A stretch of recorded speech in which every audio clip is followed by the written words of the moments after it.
Okay.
Hello. I'm here. And audible.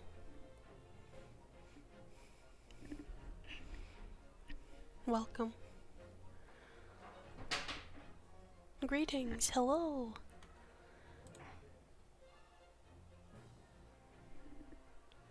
I heard a crash somewhere. Somewhere in the house. It should be fine. Hello. Welcome. Today, we're playing a new game. I have not played it before. It is the Great Ace Attorney Chronicles. I've seen all the memes of Ace Attorney, and it seems really funny. It also just seems interesting.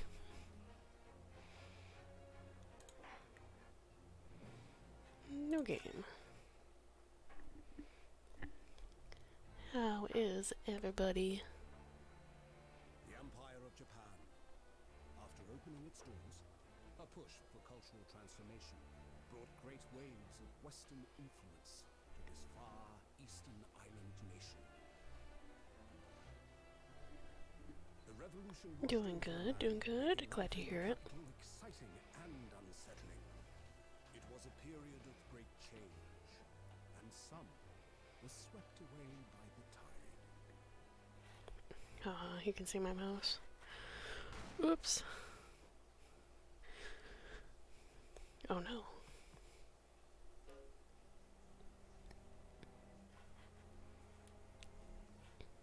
But for one man, Oh, he did. that era was just the beginning of an extraordinary Get that out story. of here. There we go. A boy. He's dead. Bienvenue à la Aula Carnival. The Adventure of the Great Departure. 22nd November, 8:43 a.m. God damn, it's early. Supreme Court of Jurisdiction, Defendants Antechamber 5. I still can't believe it. I still can't believe this is happening. How can it be that just beyond the doors to this quiet little chamber is the highest court in Japan, waiting to decide my fate? Gasp. What? Oh, no, nothing. Save your glares, murderer. Sorry. Damn, dude. Hello, Snack. Welcome home, sister. My name is Ryunosuke Naruhodo. I'm just gonna call him Ryu. I'm a second-year student at the Imperial Yume University. 3 days ago, I somehow found myself in the middle of a horrifying incident. And now, here I am, awaiting my trial. That's enough! He's not obliged to listen to such abuse, officer. And who are you? I am this man's lawyer. I'll be defending him today. Lawyer? Yes. And until the judge has given his verdict on the case, no one has the right to treat him as a criminal. So you will hold your tongue.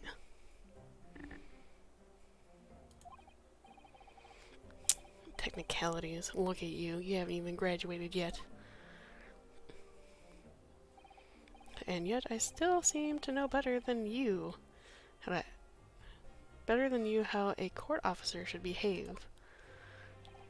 Right, Ryu? Oh, yes, of course. Sorry. What are you apologizing to me for? Oh, no, I suppose that wasn't my fault. But really, Kazuma, I never meant to drag you into this. I'm sorry. Ha ha ha ha. There you go again, apologizing. Just like always. Loki. Thank you.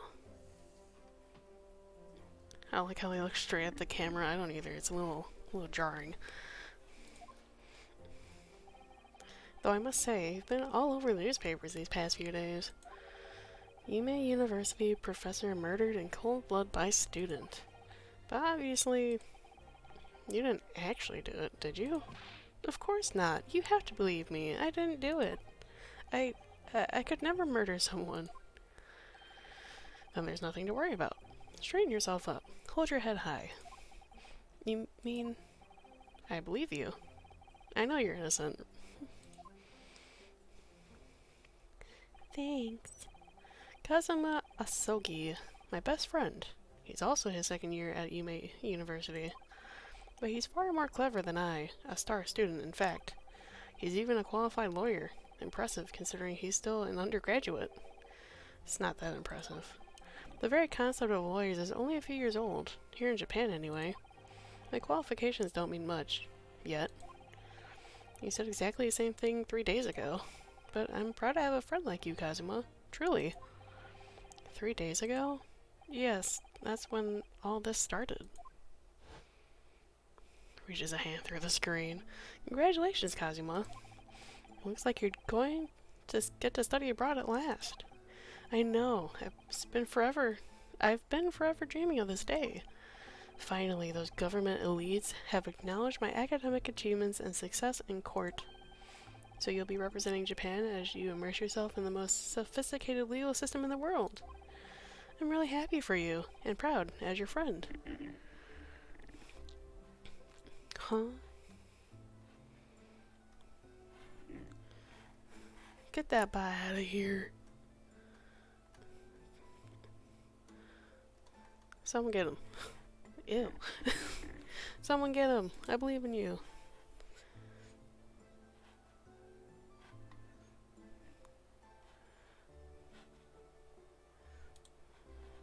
Hold on. Okay. There's not a soul in the university who doesn't know Kazuma's name.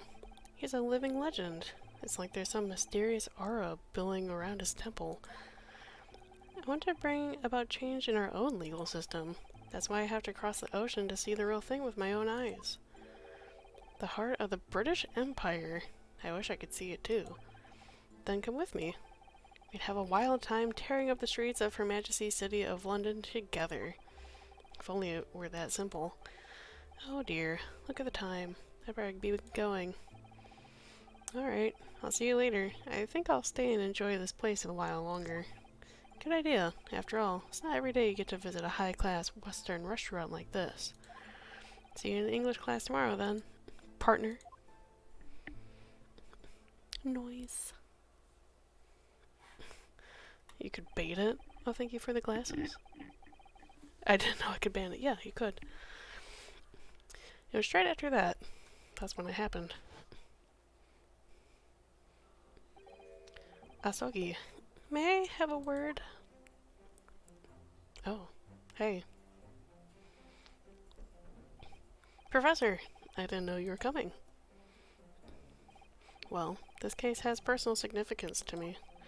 But never mind that for now, Asogi. You should go immediately to the judge's chambers. To His Excellency's chambers? Why? He was looking for you before. You advocating for the defense in this trial was a sudden decision. Seems there may be some confusion about procedures today as a result. Who is this man? I feel as though I've seen him at university before. I see. I'll go at once then. I shall accompany you. Alright then. Ryu, I'll see you in the courtroom. Yes. Thanks, Kazuma. And whoever you are.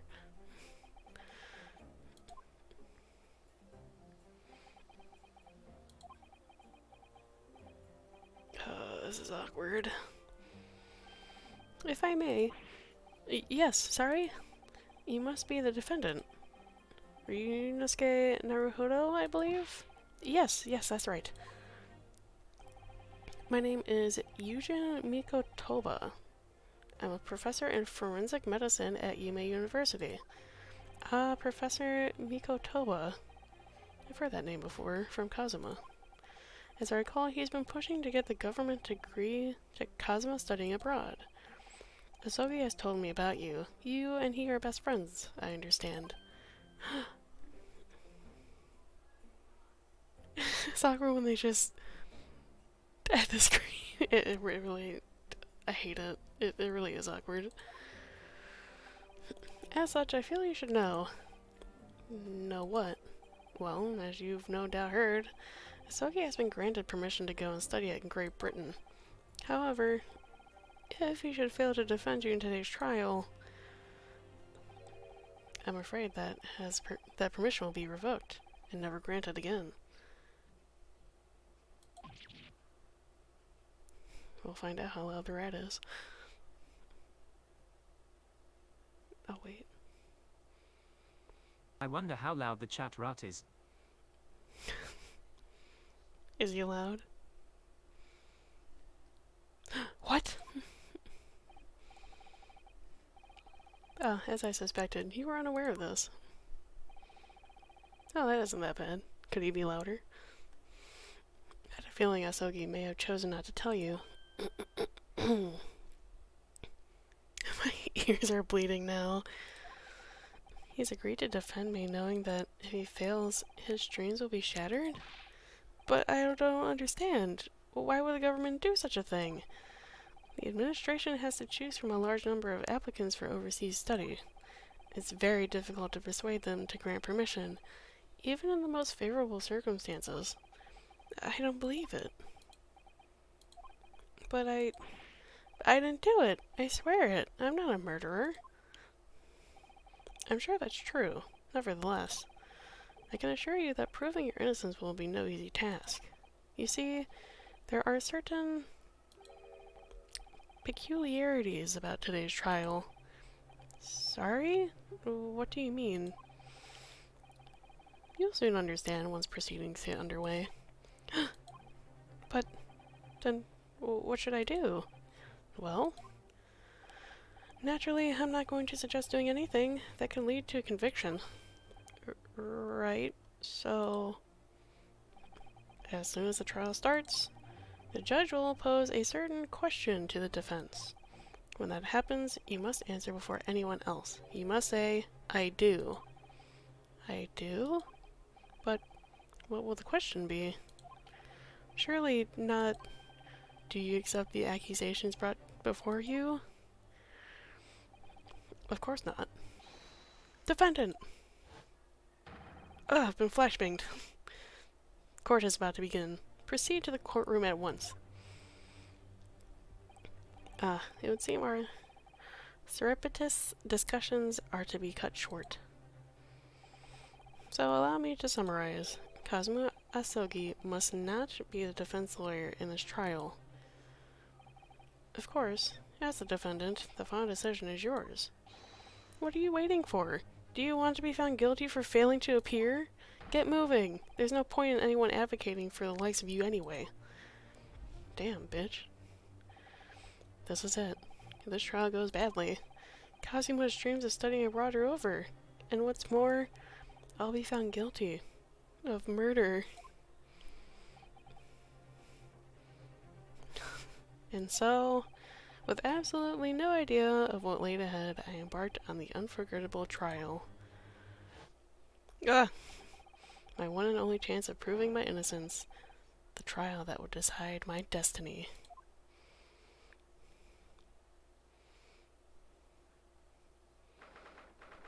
22nd November, 9 a.m.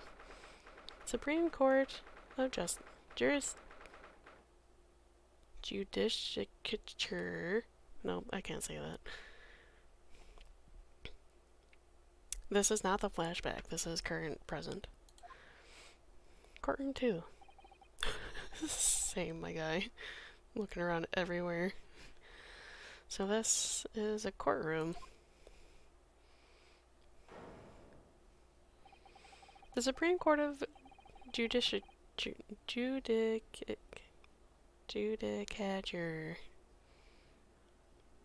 Justice. No court in the land has more power. I don't much like the look of those people sitting in the public gallery. Lots of military and other uniforms in there. The powers that have demanded that this be a secret trial. You can do it. A secret trial? A trial that's closed to ordinary members of the public. Only military and government officials may attend. What? But why? It'll become clear in time. But for now, you need to concentrate, Ryu. It's about to begin. Who's this old bitch? The court will now hear the trial of Ryunosuke Naruhodo. The prosecution is ready, Your Excellency. As is the defense. Before we begin, there is one point of order I would like to confirm. Yesterday evening, the defense made a last-minute request for a change of advocate. That's correct, Your Excellency. I made the request myself. Normal procedure is for the defendant's advocacy to be decided 2 days prior to trial. As this is an unusual circumstance, I am obliged to ask for a final confirmation now. Who advocates for the defendant in this trial? Me. This is it. This must be the question. Who's going to defend me? That's the question the professor meant. But then, if I say I do, I need to answer quickly. What should I do? Your Excellency, no confirmation is needed.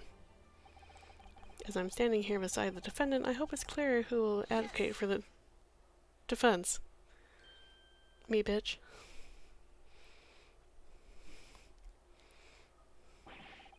What is the meaning of this unruly outburst? I would like to inform the court that Ryunosuke Naruhodo, will be defending myself. You'll be... What? Look at that straight pose. What are you playing at, Ryu? Professor Mikotoba told me everything, just now, before the trial. He did what? He said that your dreams of studying abroad would be dashed if you were to lose. How sad. It means you don't have faith in me. You think I won't be able to get you off. Phrasing. No, it's not that, really. It's just that, well, on the off chance that things don't go well for me, I couldn't bear to be the reason that you... Yes. I knew that's how you'd feel, which is exactly why I decided not to tell you. Professor Mikotoba shouldn't have stuck his nose in. Very well. The court hereby recognizes the defendant's desire to advocate for himself in today's trial. Well, well. Does the accused admit defeat already, renouncing his own counsel? Really? Make no mistake, counsel. This merely shows that the defendant's innocence is so apparent he's confident he can speak for himself. Isn't that so, Naruhodo-san? Oh, yes, exactly. Exactly what I wasn't thinking. I'm not confident at all. In fact, my mind's a complete blank. I realize you're in charge now, but still, try not to look so bewildered. Well, for a mere university student to be brought before the Supreme Court, he must have perpetrated the most heinous crime indeed. As you are no doubt aware, this is the Supreme Court of Justice in Japan. Accordingly, the very highest standards of conduct are expected of all present. Do I make myself clear, Defendant Naruhodo? Yes, Your Excellency. It is therefore my duty to assess your competence for the task you have undertaken. My competence? What does that mean? He's questioning your ability to do the job. Well, he can't be questioning it more than I am. So, let's start with the very simplest of questions. Oh, yes. Kindly state before the court the name of the victim in this case. Well, that's easy enough. I've heard his name more times than I care to remember. But... wait. I'm so nervous. I can't even remember that. What was it again? Ryu. Let me guess. Your mind's gone blank. You know me so well. All the relevant information for this case can be found in the court record. But I can't even find that. It's simple. You can access court record with the press of E. How do I press E in real life? If you ever find you've forgotten something, just consult that. It's all in there. I just have to press E for the court record? There's no time to lose. There's a list of evidence you've collected. So try switching to people instead with E. Find the details about the victim in here. When you're done, press Z to go back. Cool. John H. Wilson, 47. Victim of the case, he was visiting professor of medicine at Yume University from the British Empire. So remember, everything to do with the current case can be found in court record. Now, you better not keep His Excellency waiting any longer. Go on. Find the victim in the people section of the court record. Press R to present. Okay.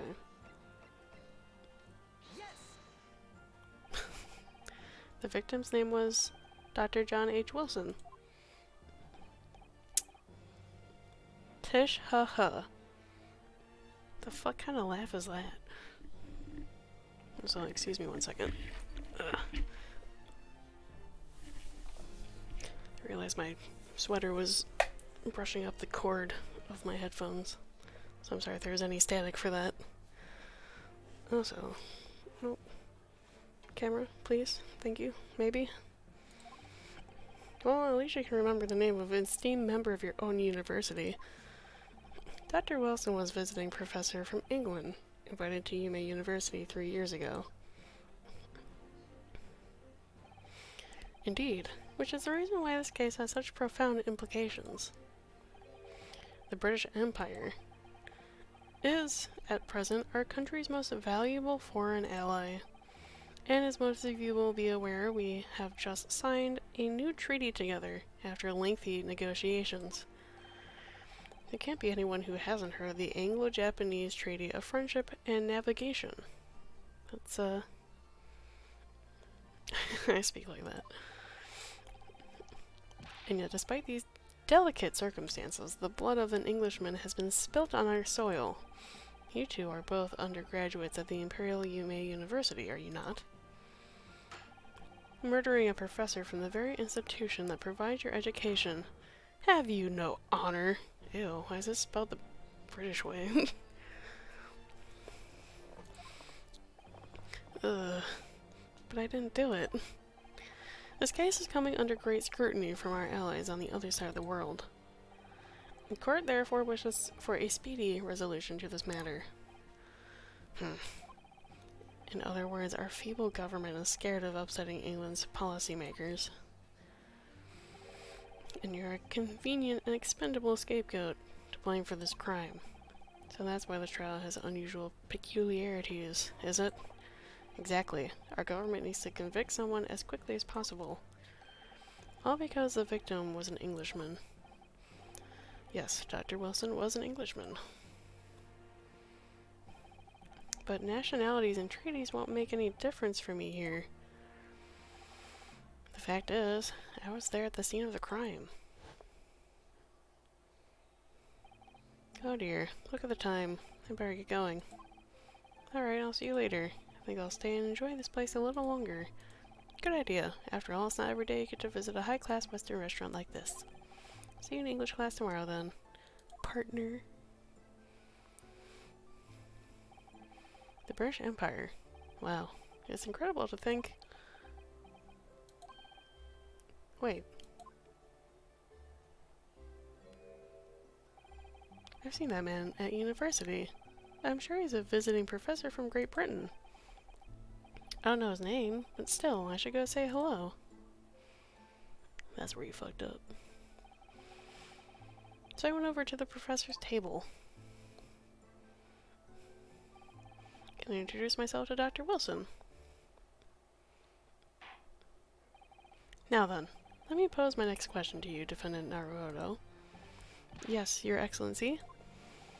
How did this professor of medicine, Dr. John H. Wilson, lose his life? State before the court the cause of death. Cause of death. Well, obviously, that was, for you. Remember that in court, every assertion must be backed up by evidence. By evidence? But how? Find the piece of evidence that shows the professor's cause of death and select present. Do it now.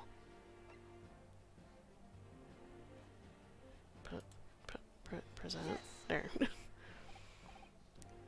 I love tutorial missions. I mean, this one's pretty solid. Well, according to this document, the victim suffered a hemorrhagic death due to a gunshot trauma.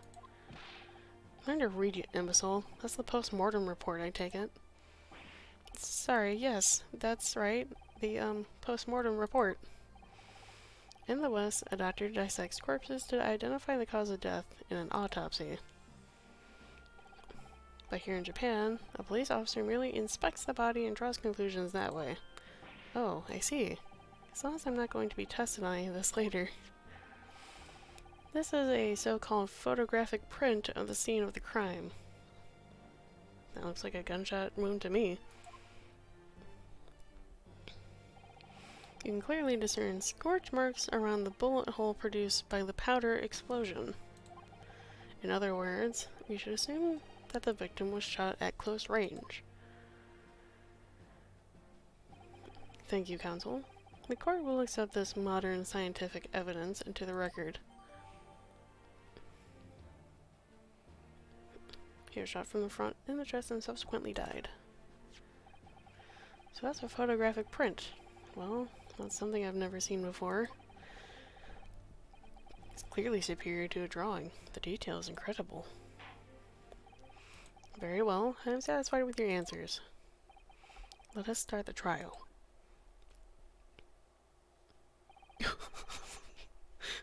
What was that? Arm. Place gently on the table. Certainly, Your Excellency. So, without further ado, in order to better appraise the court with the facts of the case, the prosecution hereby calls its first witness, who was there at the scene of the crime when it happened. Ugh, this is it then. I think I may have worked out what the professor had in mind. The professor? You mean Dr. Mikotoba? Yes, clearly you're the defense lawyer today, not me. But that doesn't mean... Well, I can still act as your assistant. Ah, of course. When he was speaking with me before, he simply said, Kazuma Asogi must not be the defense lawyer in this trial. Water? Thank you for water. He really has been sticking his oar in, hasn't he?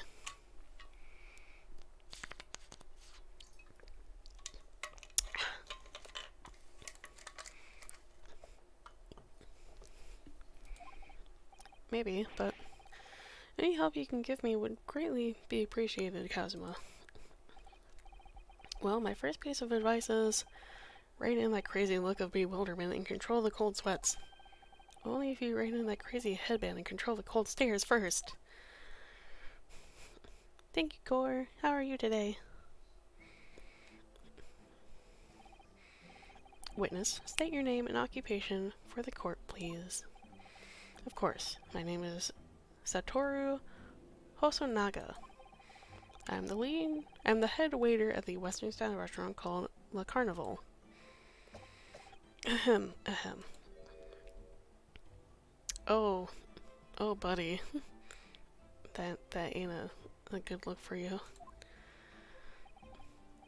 I'm built like that, man? No! Are you alright? You seem to be coughing up some,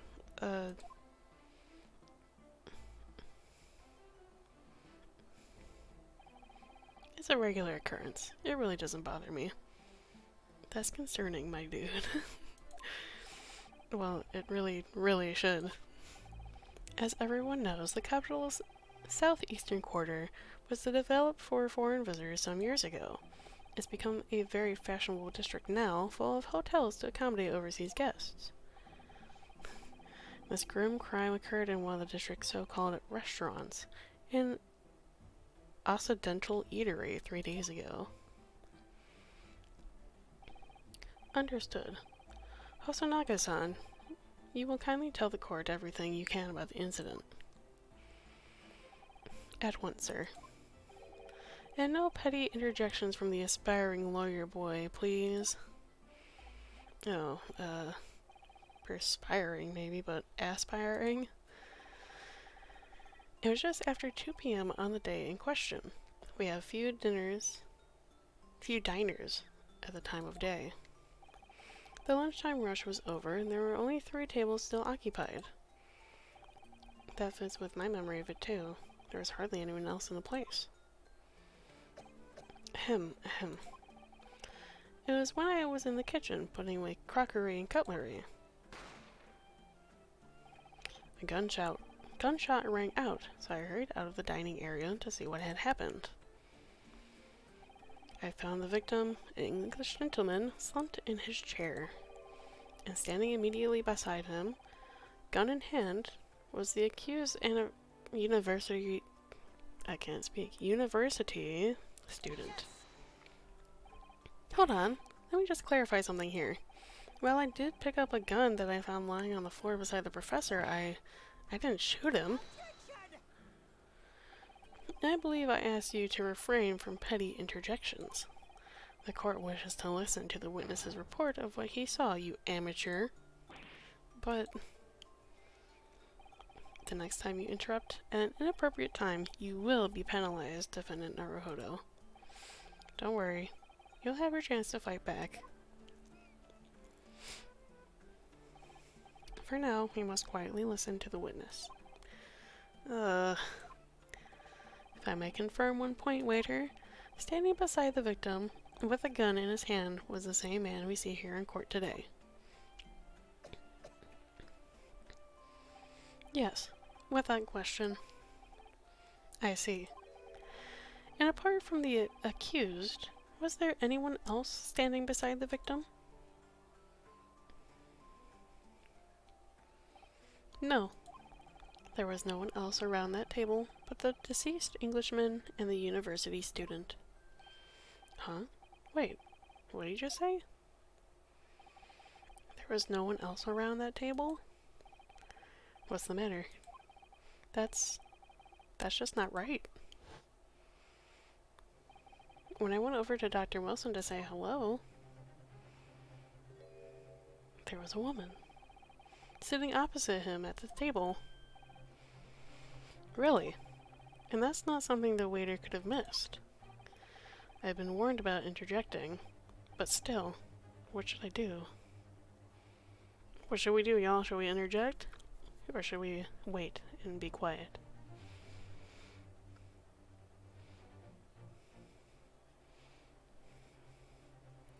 It ain't right. our waiter here is falsifying information. I haven't a clue. I'm coughing up blood. Orion, no! Go wipe off your mouth. I'm gonna interject. Just a moment, please. Dr. Wilson wasn't alone that day. I'm sure of it. There was a lady sitting with him at the same table. Dear me, dear me. What are we going to do with you? With your blatant disregard for court proceedings, I'm beginning to wonder if you're not a fraud. Could it be that the accused, this mere student, is not a real lawyer after all? But I'm sure of what I saw. Hosonaga-san, is there any chance you're mistaken? Perhaps your memory of events is hazy? No. The deceased gentleman came to dine alone. I don't believe it. I actually have a rough plan of the restaurant as it was that day. Please, have a look if you'd like to. Let me see. A sketch of the establishment layout, drawn by yourself, I presume. That's right. I'm afraid I used the back of my business card. It was a turbulent situation. However, as you can see, the gentleman in question was seated alone. Well, you're clearly a very conscientious waiter. Thank you, sir. The court will take this plan and add it to the court record as evidence. Oh, well, is there a problem? Hand the plan to the court officer at once. Of course. Here you are. What was that about? He's been completely calm and collected until now. Oh, Jesus Christ. Something certainly seems to have shaken him. The waiter's business card has been entered into the court record. My guy! That's a fucking violent cough. So, the court has now heard a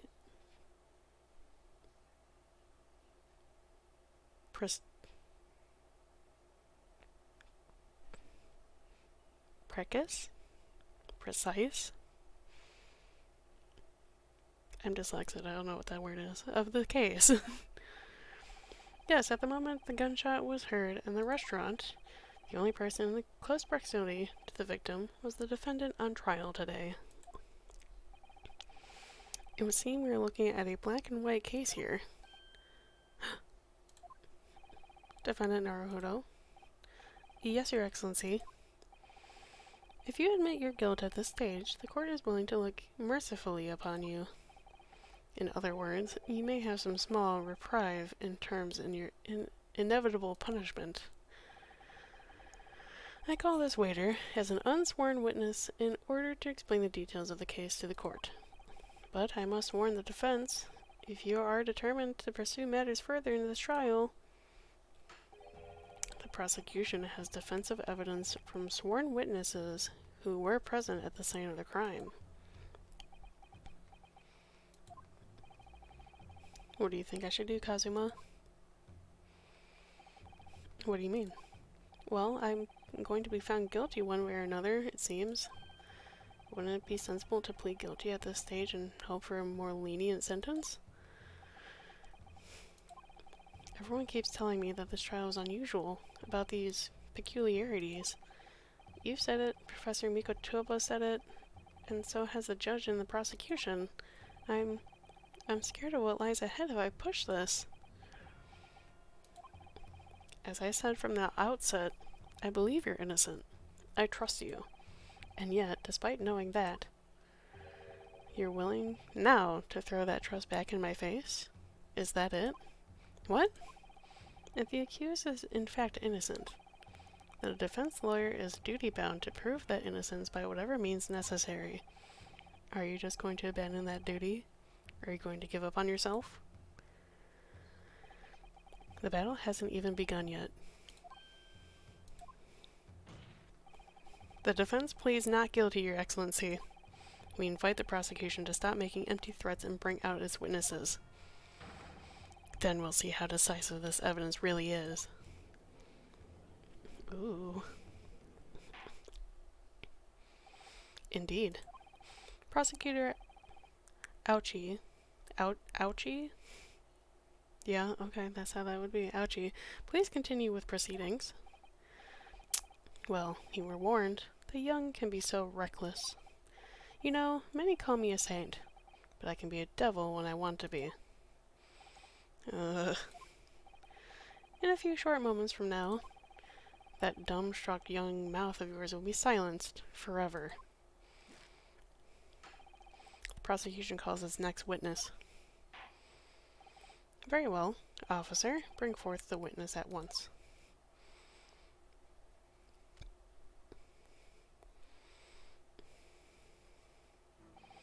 Witnesses, kindly state your names and occupations for the court. Yes, sir. The Great Nippon Imperial Army Sergeant Ayisa Nosa, reporting for duty, sir. Myself, I find employ as a purveyor of fine articles of antiquity from the efflorescence of our nation Nippon, and conduct my trade for Rasute, a humble premises in the district. Curio Korekuta. Curio Korekuta, at your service. An antique dealer and a soldier. What an unusual pairing. Both of these gentlemen were present at the restaurant on the day in question. They must be diners at the other table that the waiter mentioned. Myself, I habitually take the tea of the most exquisite aroma at the establishment in question, always post noon, and not infrequently converse with interested parties regarding the curios in which I may make my business. I can't understand a word that old man is saying. He's an antique dealer, and it sounds like he's a regular at La Carnival. He seeks out potential customers who may have an interest in antiques and tries to sell his wares to them. He obviously targets La Carnival because it's a high-class restaurant with rich clientele. Right, I see. Although, to be honest, that sergeant looks more like he'd be a seller rather than a buyer. Now, you both witnessed the precise moment of this atrocious incident. Is that correct? Affirmative. The enemy unit was seen attacking the foreigner in what can only be described as an act of war, sir. It was that black uniformed rogue infantryman over there who unloaded his firearm, sir. This man is as impossible to understand as the other. But I'm almost sure I heard a strange noise during that last thing he said. So this is the decisive evidence the prosecution was threatening. The soldier is claiming that he actually saw the precise moment you shot the victim dead. Yes.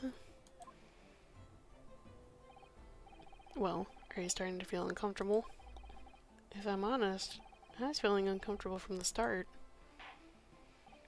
Now, the court will hear your formal testimony, please. You will state everything you saw at the precise moment that the incident occurred. Yes, sir.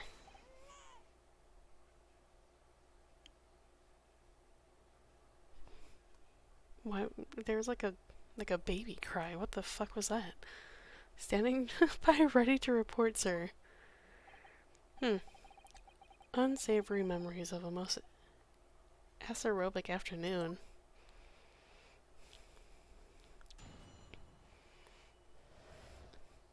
What the witnesses saw. I was ingesting a regulation beef steak at the restaurant while having a tactical discussion with the old man. Myself, I was extolling the virtues of a particularly fine golden curio of the military gentleman. At the precise moment, a firearm was discharged.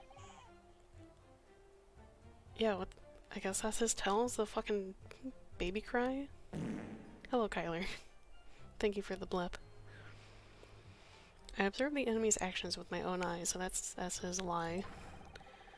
The black uniformed varsity cadet fired on the English civilian, and from the back, the cowardly little weasel. That's also a lie. Thank you for the feed. Thank you for the water. I don't have any snacks currently, but I will take a drink. I also just had dinner, so I'm not hungry.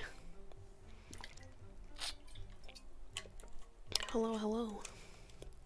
I was on my hands and knees investigating the whereabouts of my mysteriously absconded precious curio. Well, so you, Sergeant Nosa, actually witnessed the vital moment. You saw the split second when the defendant fired the weapon at the victim. Yes, sir. Affirmative, sir. It's a fucking baby cry. That wicked university cadet, sir. The cruel and unforgivable enemy. What times we live in when an English gentleman may be... Do you have a knife on you, sir? Isn't that illegal in court? Sir? Why do you have a knife in court? I don't care that's an antique. To be assailed in broad light of day. Sir, you can't bring a weapon into court. But this is ridiculous. I didn't shoot anyone. Is that really true, Ryu? Yes. All I did was pick up the gun I saw lying on the floor. Sure you can. He's that guy. After I'd said hello to Dr. Wilson, I went back to my table and sat drinking some coffee. Then when I finished, I got up from my seat to leave the restaurant, when I noticed an English-made gun next to the chair where the professor was sitting. Why'd you pick it up then? I thought perhaps the professor had dropped it, so I bent down, and just as I was picking it up,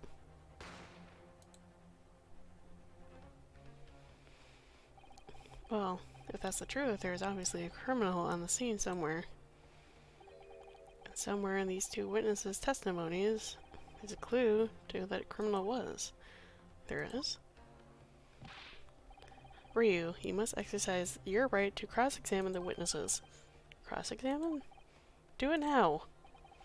As we have heard, Your Excellency, there is no room for doubt in the testimony of these witnesses. The defendant is clearly guilty.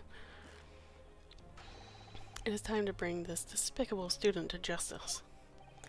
Good night. Good night, Kyler. Thank you for stopping by. Certainly, testimony the court has just heard eliminates any vestige of doubt. Therefore, it is my grave duty to declare the verdict of this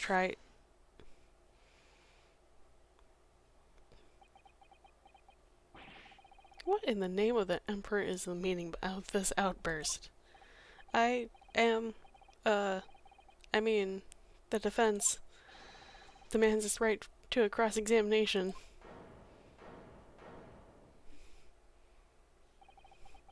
Dear me, dear me. Let me guess. The Hachimaki headband boy next door to me told me to do it. How pathetic. Huh? How did he know? The prosecution objects. This is a clear waste of time. The defendant obviously has no experience. How can he possibly carry out a cross-examination? The defense is asserting his right to a cross-examination. Whether or not you think he's capable of it is irrelevant. Cosmo is so commanding. God. Very well. Let the defense conduct a cross-examination of the witnesses. Alright, this is where the battle really begins. But I don't even know what I have to do in a cross-examination. Isn't it obvious? You have to expose the lies in the witnesses' statements. How? You didn't fire the gun, which means that soldier said... What that soldier said has to be a lie. Well, yes, but it's just a case of proving it. And the key of doing that is evidence. Right. Evidence. All you need to do is present some decisive and indisputable evidence that proves the witness was lying. Now let's go, Ryu. Don't let them beat you. Alright then. It's all or nothing.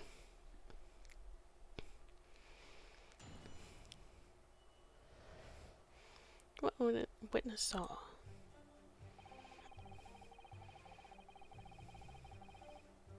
Huh? Uh-huh.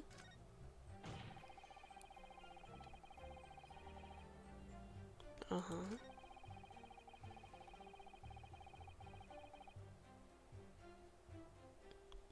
That's where the lie is, because he was shot from the front.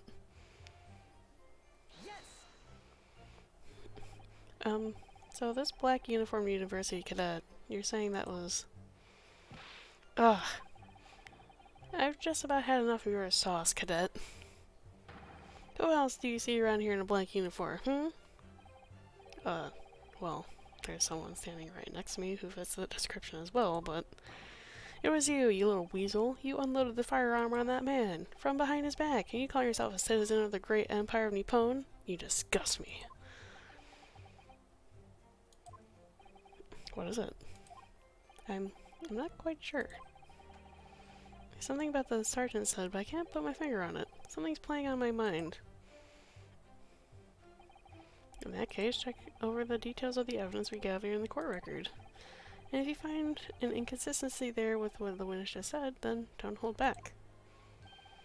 Present the evidence to the court. Thrust it in the witness's face and make him choke on it. God. Prime presser. Alrighty. Well, we have that, where...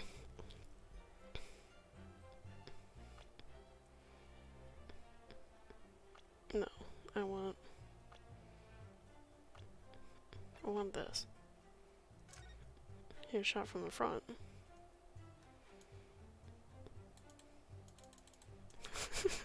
Okay.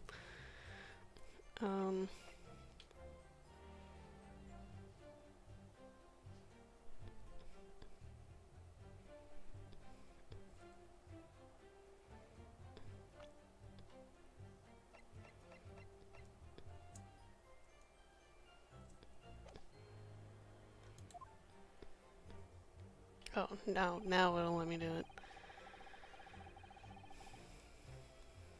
Okay, so then I want... I have no idea what I'm supposed to do here.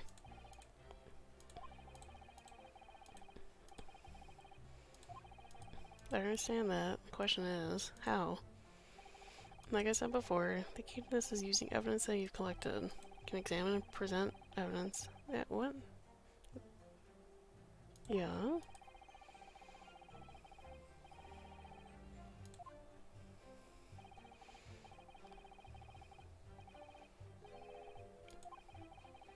An inconsistency. Yes, I understand. Present your evidence with R and rip the witness apart. Most of the time I win with bribery, but this is more fun. Just be careful, because if you assert a contradiction that has no basis, you'll be given a penalty. If you're dealt to me a penalty, the defense's case will fall apart, and you'll receive a guilty verdict. So that's it. Proceed the evidence in the court record and find an inconsistency with the witness statement. Okay, I'll try. You can hear the witness's statements over and over again as many times as you like. So keep your head, and be measured in your attack.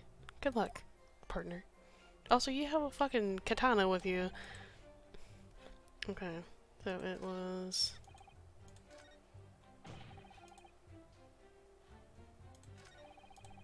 It was this one.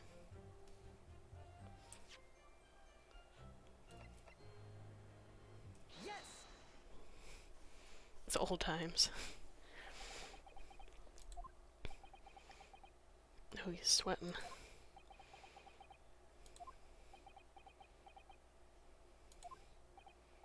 What? What are you playing at, cadet? What is the meaning of this subordination? Thrusting some photographic printout in my mustache? And inconsistency, sir. I mean, yes. There's a clear inconsistency here. What nonsense. What can this print possibly tell us that you don't already know? Well, obviously, that, I know what I want to say, but the words just won't come out of my mouth. I think this proves beyond any doubt, Your Excellency, that there is no place for an amateur student here in the grand courtroom. This is so frustrating. Oh, please. Surely this doesn't require an explanation. It couldn't be more plain. Don't do the fucking 2 fingers on the forehead. To spell it out would be an insult to the court. Kazuma, what? What are you talking about? It's apparent from a single glance at the photographic print presented by the defense that there's a clear discrepancy here with the sergeant's statement. What? Sergeant Aisa Nosa. Yes, sir. What, sir? The statement you just made was this. The black uniformed varsity cadet fired on the English civilian, I can't talk, and from the back, the cowardly little weasel. Yes, sir. Affirmative, sir. I witnessed the crime with my own military-grade eyes, sir. But no, that just can't be. And why not, cadet? Because... Take a close look at the print. The victim, Dr. Wilson, died from a bullet wound to the chest. Sergeant, according to your witness statement, the culprit shot the victim from behind. And that is the obvious discrepancy here. Well, how do you explain it? Get his ass! Ooh, excuse me? Did you bring a fucking child? Baby? With you? To court? Oh,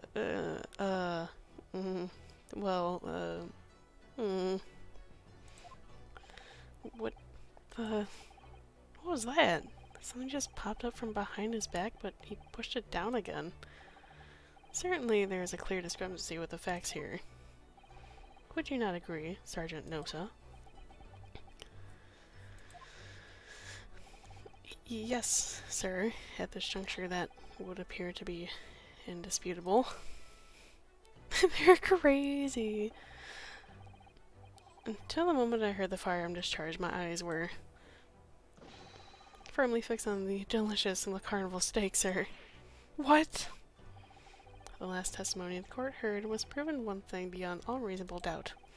As witness, Sergeant Aisa Nosa did not see the defendant firing a gun at all.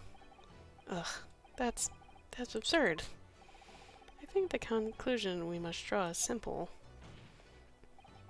There is no place for an amateur prosecutor here in this grand courtroom. Ooh. Inconsistencies here. There's been a complete turnabout of mood in this trial, just from that one discrepancy. So this is what being an ace attorney is all about. But I definitely saw him. That university cadet there. He was pointing the firearm directly at the victim's back. That's the name of the game! He said the name of the game! We can stop playing now, he said it. It's time to leave. Time to leave. But I never fired the gun. All I did was pick it up off the floor. And you, old man. You didn't see the moment the victim was shot either. Myself, I have already been quite clear. The gunshot interested me not. I was far too busy on the floor. He just pushed the baby back. What the fuck? Too busy on the floor? Sorry, what were you doing? Hunting for treasure. Treasure? Indeed. The Hoi Era Koban, my prize coin.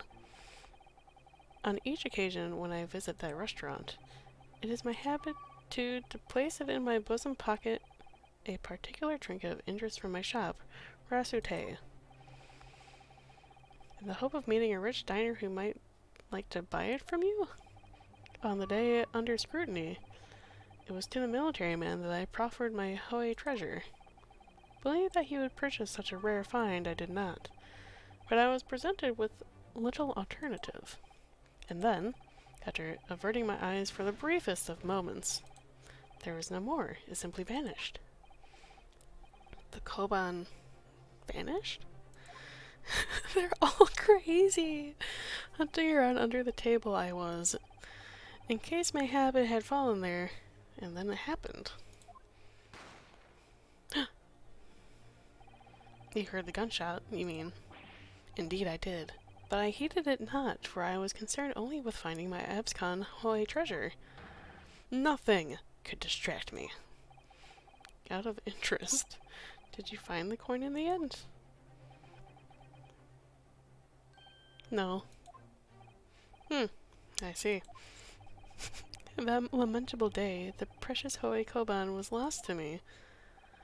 No doubt, some unscrupulous scoundrel pocketed the prize coin for himself.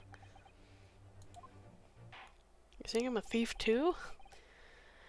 As I am sure everyone present is aware, this case demands a swift and decisive resolution. Our government has promised to send a full report to the Great Britain by telegraph this very afternoon. Nevertheless, the witness testimony the court has just heard was inconclusive. No matter how subservient the government feels it must be to the British, it would be unforgivable to deliver a verdict on this trial right now. What is your position, prosecutor? Ouchie. Tish haha. Worry not, your excellency. The defendant may have fled a tiger at the front gate, but he'll find a wolf at the back. My witnesses have further testimony to make. Explain. Upon hearing their next statements, it will become abundantly clear that there is only one person who could possibly commit this despicable crime. The equally despicable defendant,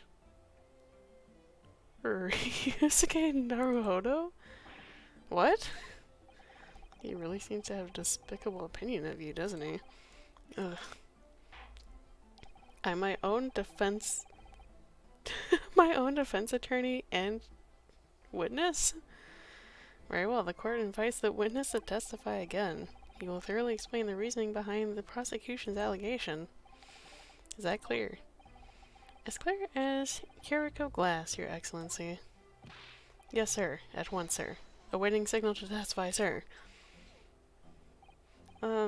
Excuse me, but there's something, or someone, peeking over your shoulder, I think. Affirmative. The newest member of the Nosa family to rise up through the ranks, sir. Name, Ido. It would seem those straps are a sign of the sergeant being too strapped to afford a nanny. Ido. Tension! Your father is about to quell the enemy. Ew. Stop. Watch it learn, my boy. That's fucking disgusting. The true culprit.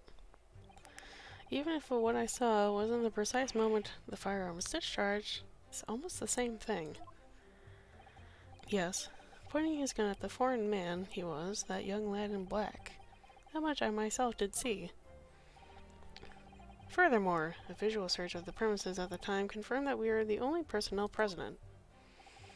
Indeed, alone he was, the Englishman, dining all by himself. Therefore, no one other than the black uniformed cadet could have dispatched the Englishman, over and out. These testimonies are certainly compelling. Wait, that's nonsense. The victim, Dr. Wilson, wasn't alone at all. Please, enough of these outbursts already. But there was a woman. There was a young woman at his table. You must have seen her. Everyone there must have seen her. If you call yourself a lawyer, then you will respect the rules of the court and speak accordingly. We're not here to listen to your fantasies. Ugh. It is evident beyond all reasonable doubt that the victim was alone at the time of the incident. The prosecution has photographic evidence of this fact.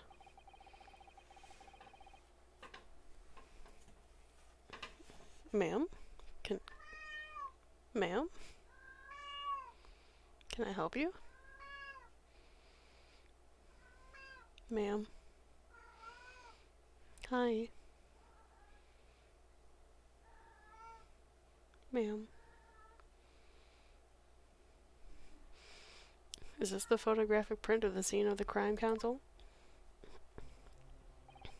Indeed. At the table at which the victim was dining, taken by an investigator immediately after the incident. The woman could have fled, though. Creature wants to play game. That would be Princess, crying and yelling at me. Ma'am? What are you doing? Psst, psst, psst, psst, psst. One moment.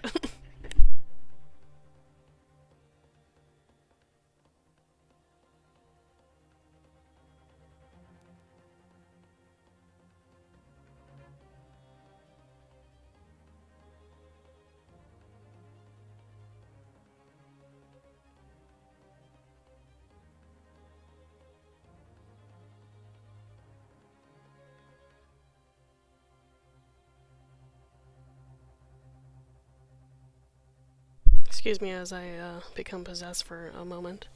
I was gonna move this over here. Nope. There. Nope. Maybe. Kinda. A little bit. Let's recalibrate that. Okay. There we go. Kinda. Longer than a moment. Well, a moment's 90 seconds. So I think I did okay.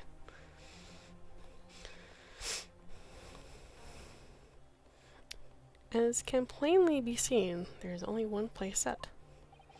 Certainly, based on the appearance of this print, it would be reasonable to conclude that the victim was not in the company of anyone else. This doesn't make any sense. The court will add this new photographic evidence to the record. Cool. I don't understand. What's going on here?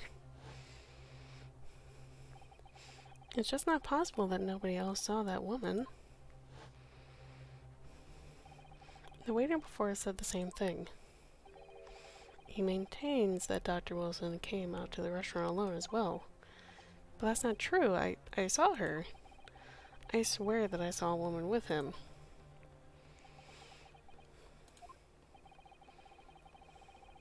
It would seem that we'll be able to telegraph the report to Great Britain on time after all. The witness testimonies we have just heard leave no further room for doubt. These are the very sensitive political times, as we all know. The ink is still fresh on the treaty with Great Britain. To think that I, Taketsuchi Auchi, will have contributed to the amity of these two great empires is an honor.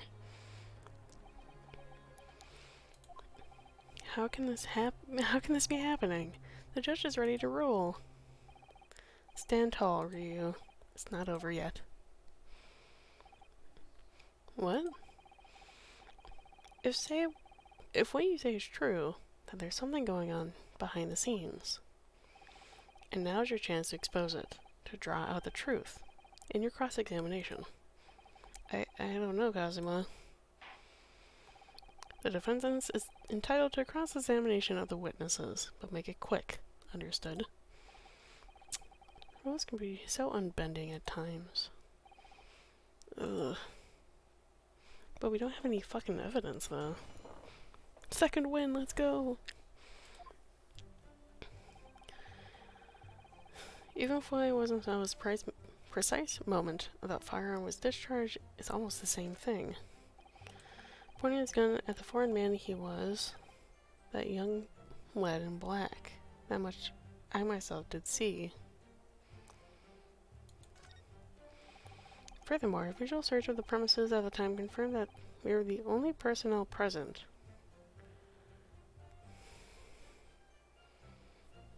I want to press that. Yes! You must have noticed someone else at Dr. Wilson's table. There was a lady there. As you have been at pains to point out time and time again, I feel I'm growing a callus in my ear. And yet, no one else appears to have caught even a glimpse of this woman. Ugh. Why there have been more people dining there at the time, then someone else would have noticed her. Fortunately, it was already past 2 when it happened. The quiet time between lunch and dinner in any restaurant. I know, of course the place was almost empty. It's what you'd expect. Certainly, 2 p.m. is neither here nor there in terms of time to eat. I wonder if there is a reason why the victim was eating at that time of day, and why he was alone. Yes, Your Excellency, there was indeed a reason. There was? This was found in the victim's jacket pocket. What is that, Counsel? It is a medical report card, Your Excellency. It seemed that the victim had an appointment at the clinic prior to visiting the restaurant. Hota Clinic. Yes, there would indeed appear to be an entry for the date in question. 19th November, noon to past 1 p.m. The very day of the incident.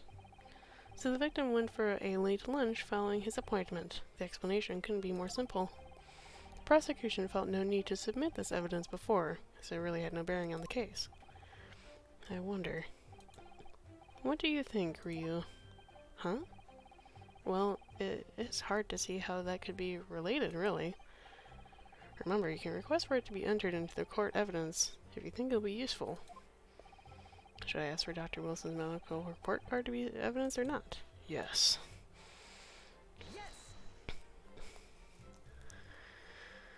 If I may, I'd like to ask for that medical report card to be submitted as evidence, Your Excellency. On what grounds? The court has already heard conclusive witness testimony. Additional evidence may be extraneous. Not to mention that the victim's movements prior to his arrival at the restaurant are of no concern. Whether or not they are of concern is up to us to decide. We have the right to explore all possible avenues. I beg your pardon? You have no authority to refuse a perfectly valid request for the submission of evidence. Very well. The court will grant the defense request. Youngsters these days are forever asserting their rights. It's the most disturbing trend. Officer, kindly add the victim's medical report card to the court record. Awesome. What we need right now is new clues. We have to explore things from every possible angle, even if they don't seem relevant at first. Right, I hear you. You can conspire to prolong the trial as much as you like, but it's the day after the festival already for you. This game is ahead of its time, it really is. Or perhaps you'd forgotten that these witness testimonies leave no room for doubt. Feel free to reiterate for the accused, Korakuta-san.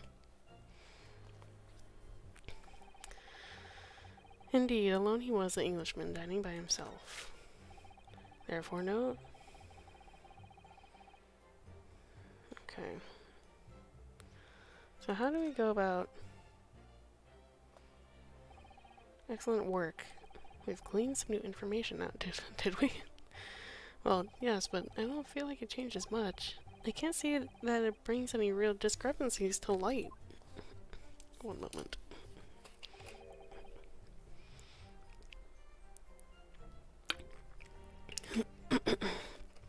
Leave no room for doubt, like we haven't doubted it several times. I wouldn't be so sure. Let me see that medical report card you got before. Oh, you mean this? Yes, this is a brand new piece of evidence, so perhaps we should examine it a little more in detail. How exactly?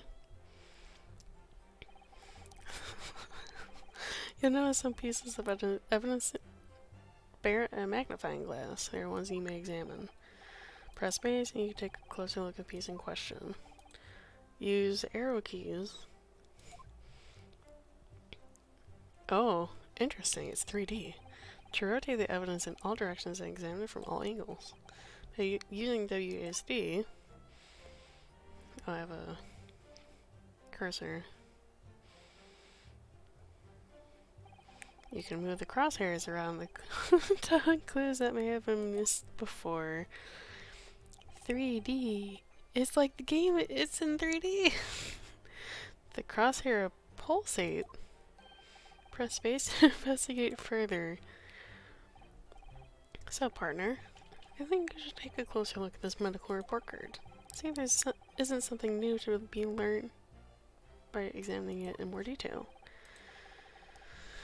Alright, I'll see what I can do. Thanks, Cosmo. Glad you know how to play video games.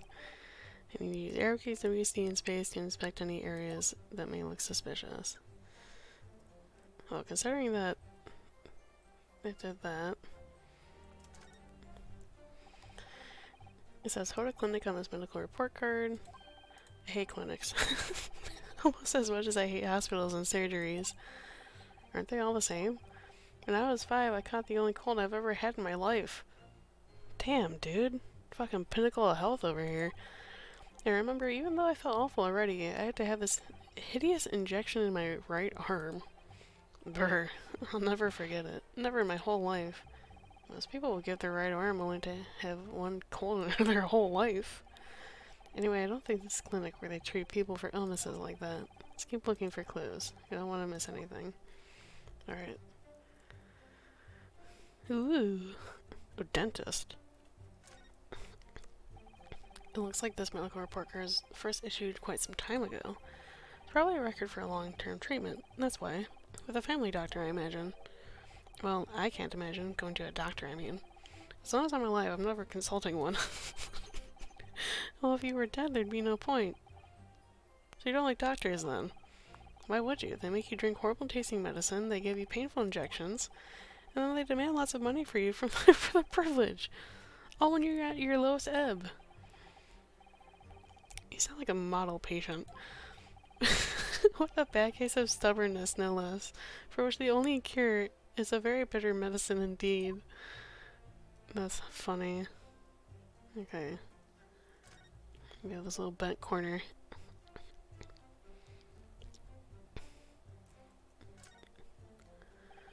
Let's have a look. This is some kind of medical history. Ah, there's an entry for the day Professor was killed. Extraction of molar with topical anesthesia. Extraction of molar? You mean he had a tooth taken out? It would seem so. Just before the incident, he had a bad tooth removed. Perhaps they use laughing gas. It's the most modern practice in the West for pain relief. Yes, I've heard of this anesthesia. Although it's hard to believe there's anything that can actually stop you from feeling pain. Ah, here's a cautionary note from the medical practitioner as well. Strictly no food or drink besides water for 3 hours post-procedure until anesthetic effects have passed. Really? Sounds like information worth bearing in mind. Well, shit, that food wasn't for him. And this new information, the meaning of that one particular statement totally changes. So I think it's time we listen to the testimony again, don't you? Definitely.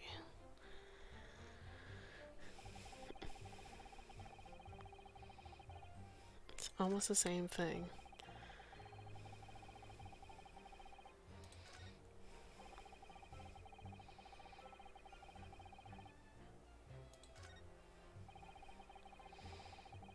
Alone he was. This is where we say, no, he wasn't.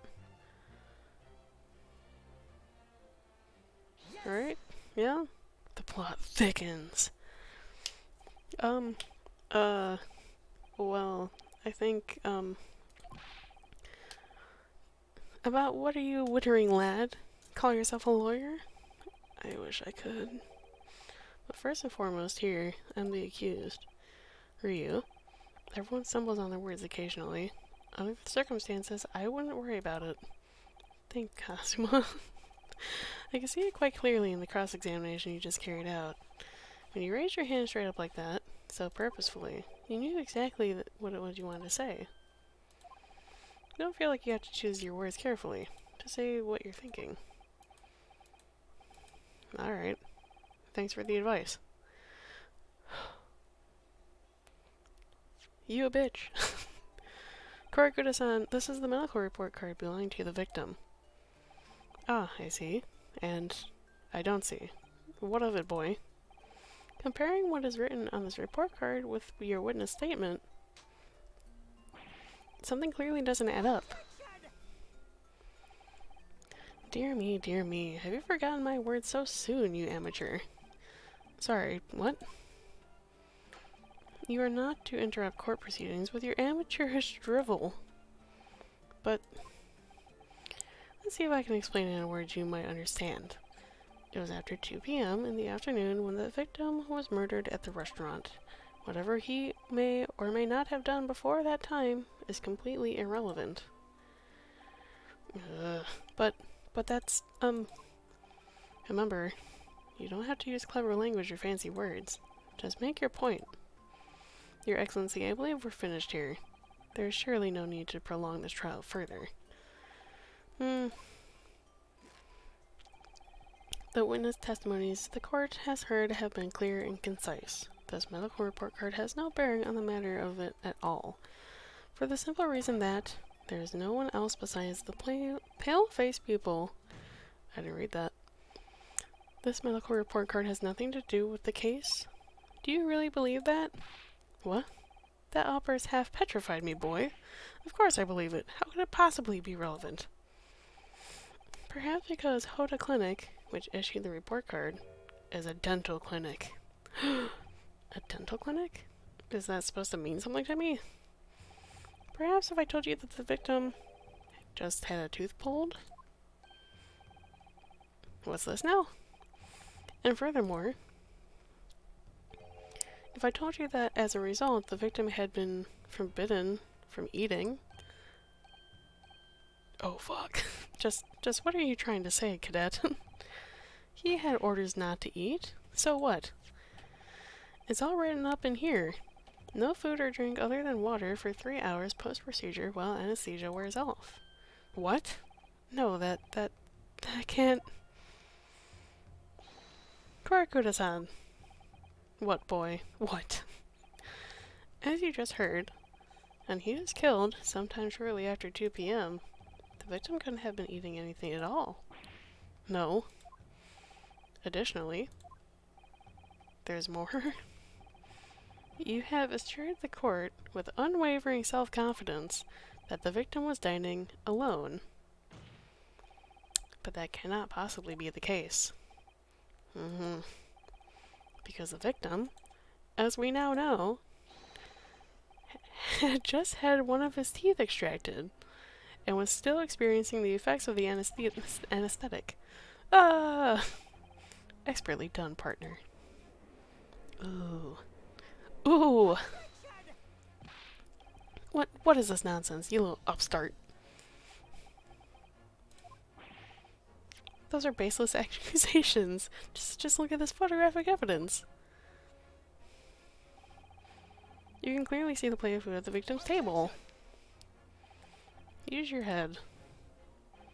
That's the very discrepancy we're talking about. Or can't you follow the logic?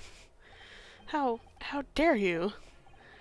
I think it's fair to say that the tables in this restaurant case have turned. Wouldn't you agree, Ryu? Yes, most definitely. So having just undergone some dental surgery, the victim was unable to eat. Which leaves one very crucial conundrum. Who, in fact, was eating the pictured beef steak? The court will hear the opinion of the defense on this new puzzle. I assume you're ready, counsel. Counsel? Oh, that means me, doesn't it? Alright, the answer to the question is going to be pivotal. This is the start of you turning this trial around. Showing what you're made of. Got it. So, the person eating the steak at the victim's table must have been an as yet unknown third party. Obviously, it can only have been someone else who was sitting at the professor's table. You will not let this go, will you? There was no such person. There was, because I saw her. When the incident occurred, we know that the victim couldn't have been eating anything. Yet we have evidence that a half-eaten steak is on the table. Therefore, the only logical conclusion is that there was somebody else there eating it. Ugh. We have strong evidence to support our assertion. It's clear that these witness testimonies are unreliable. If the court decides to push through a ruling at this stage, we will lodge a formal complaint with the Ministry of Justice and pursue a fair retrial relentlessly. Kazuha, are you insane? You would take on the government? Don't worry, Counsel. I have no issue with you. What do you mean? I have an issue with them. Those two witnesses in the stand. What are you talking about? We have demonstrated with evidence that the victim was not alone. So, if it now turns out that the two of you deliberately lied when giving your testimonies, obviously you will be charged with perjury. Perjury? And, since this is a murder trial, you will also be deemed complicit in the killing. Complicit in murder? No! Hold it. Negative. There was no mention of this the tactical meeting. I was following orders. That's right, as the man says. Just say you never saw the gentlewoman. That is what they, told us. Who told you that? Who told you to shut up? Oh. What? What did you just say, Karakuta-san? Oh, no. You were just following orders? No, hold on, Lan. I was just, say you never saw the gentlewoman? When you say gentlewoman, do you mean you saw the victim with a lady from overseas? What? What is the meaning of all this? These witnesses gave false statements? Is this true, you pair? Just one simple slip of the tongue.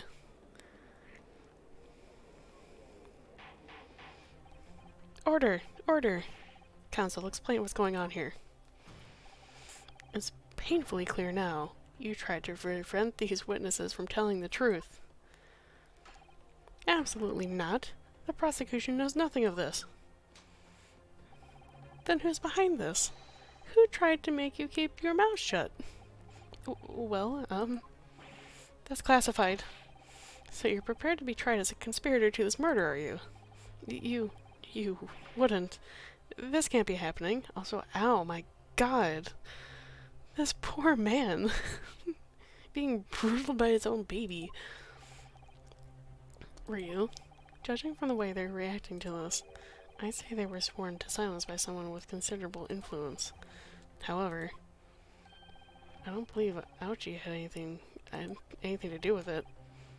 What are you saying? I mean, to wield that kind of influence, there's only a handful of possibilities. It could only have been the government, the military, or the police, I suppose. Well, any ideas about who might be behind this? If we can affirm who tried to silence these witnesses, then we can continue our pursuit. So we need to name whoever it was who tried to make the witnesses keep their mouths shut? Oh my god. The plot thickens part 2! Well, of course, we need evidence before you make any firm accusations. Evidence that proves whoever it was really did wield his or her power here. But how? How can we possibly... Remember how we made progress before? We examined this piece of evidence in more detail and found a new clue as a result. Oh, yes, that's right. Well, it's not the only piece of evidence we have, is it?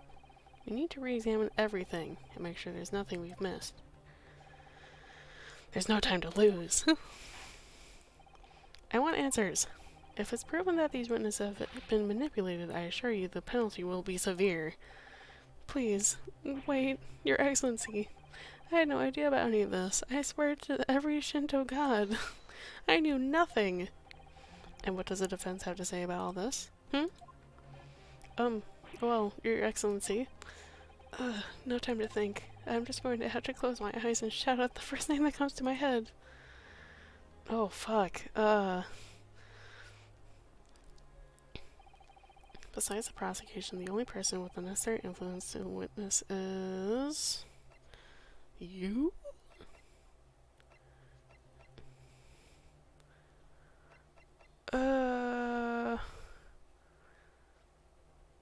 Fuck. Obviously not you because you're helping me. Not you because you didn't know. You're dead. You're a waiter.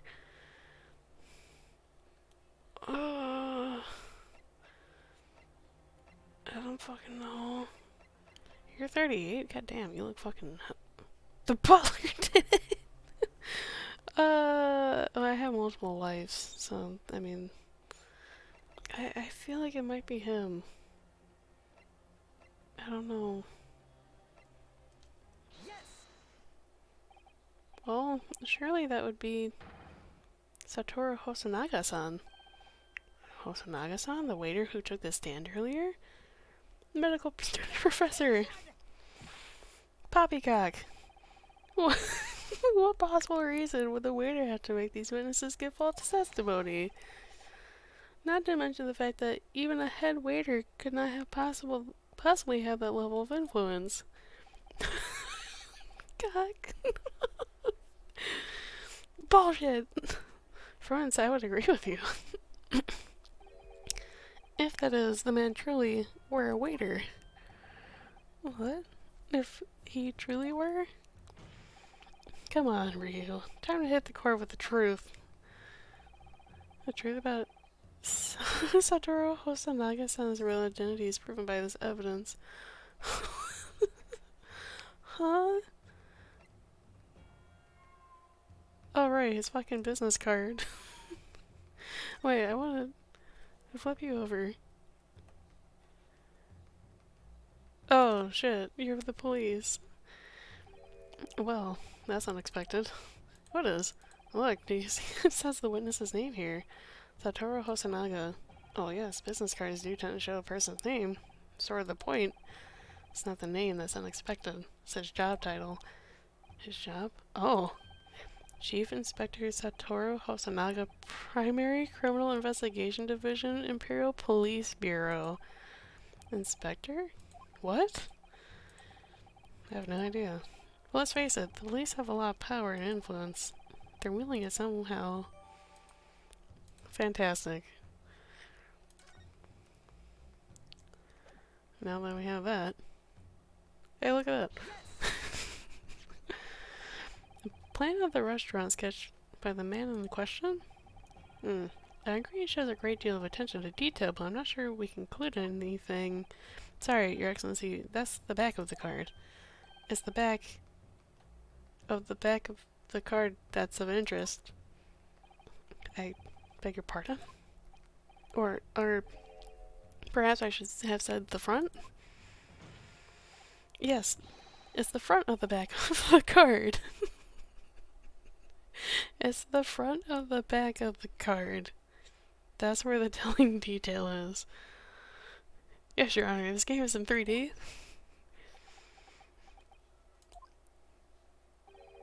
Would somebody please explain what the overexcited student is trying to say? You can now rotate objects. Hosonaga-san sketched the plan of the restaurant on the reverse side of his business card. The front of his business card reveals that the man in question's profession. His true profession. The waiter's profession? But surely... Good gracious. That's right, Your Excellency. The card reads, Chief Inspector, Primary Criminal Investigation Division, Imperial Police Bureau. What? The waiter is a police detective? I haven't heard any mention of this before. Why haven't I heard any mention of this before? The Imperial Police Bureau has immense power. Absolute power, as far as regular civilians are concerned. So, witnesses there in the stand... Was it in fact the waiter who gave you your orders? I like that I selected that on, like, pure gut. out of like, oop, maybe it's him. Was it he who told you not to mention that you'd seen this foreign gentlewoman at the scene? Um, well...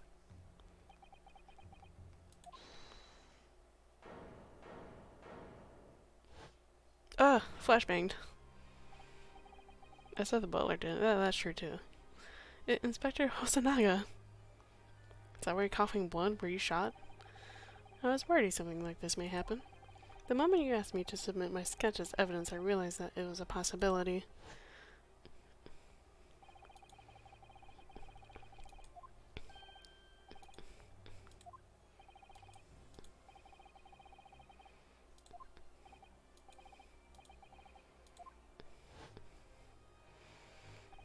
Yes, I remember now.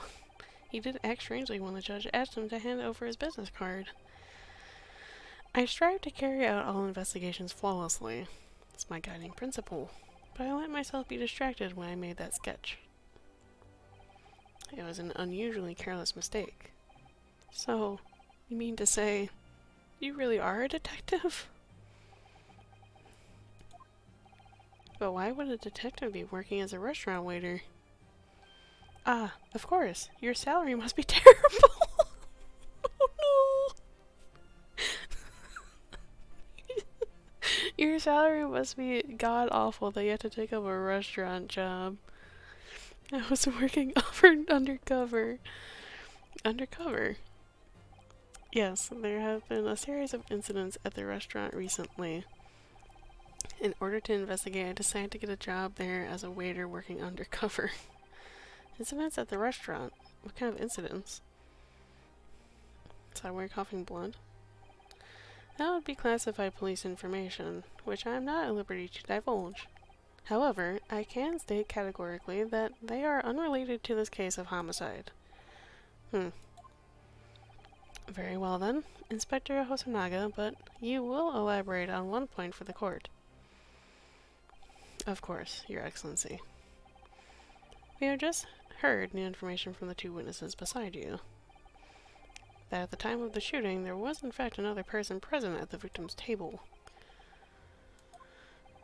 If that is indeed true, clearly you would also have been aware of this person's presence, having served at the table in question. However, your testimony did not allude to this other diner. Therefore, I am led to assume that in your professional capacity as a police officer, you required these witnesses to be in agreement. Would that be correct?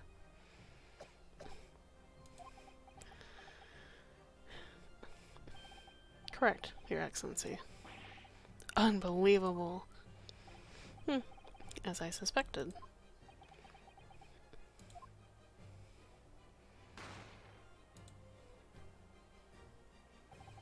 As soon as I heard the gunshot, I ran out of the kitchen to see what had happened. The victim sat slumped in his chair, and beside him, a gun in hand, stood the accused student.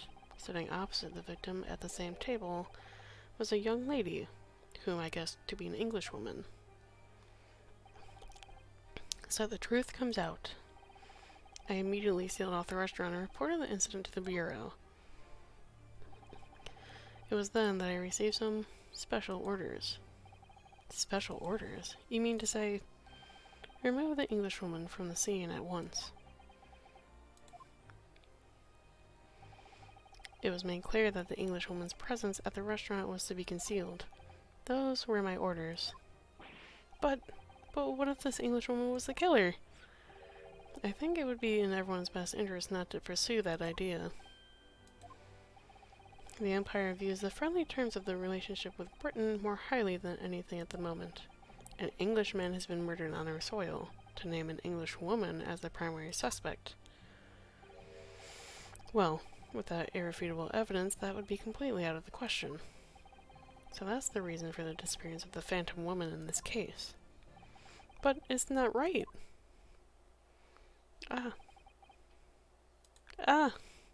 Stop flashbanging. Goddamn. Fuck. Stop it. One possibility does spring to mind. What do you mean? Yuma University is currently hosting a number of exchange students from Great Britain. I'm fairly certain one of them, studying in the Medical Faculty Research Laboratory, is a young Englishwoman. What? You're a shrewd man. I can see why you're the chosen candidate for the overseas study tour. You mean, I removed the woman from the scene of the crime. I thought it prudent to check her identity first. And the court demanded that you name the lady in question at once, Inspector. The Englishwoman sitting at the university professor's table was a certain Miss Giselle Brett. Giselle? Sure. She is indeed a foreign student studying in the research laboratory of Yuma University's medical faculty. What is happening here? The plot. I admit that, under orders from the police bureau, I erased all evidence of this lady's presence at the scene, and ordered these witnesses to make no mention of their testimonies. This poor child.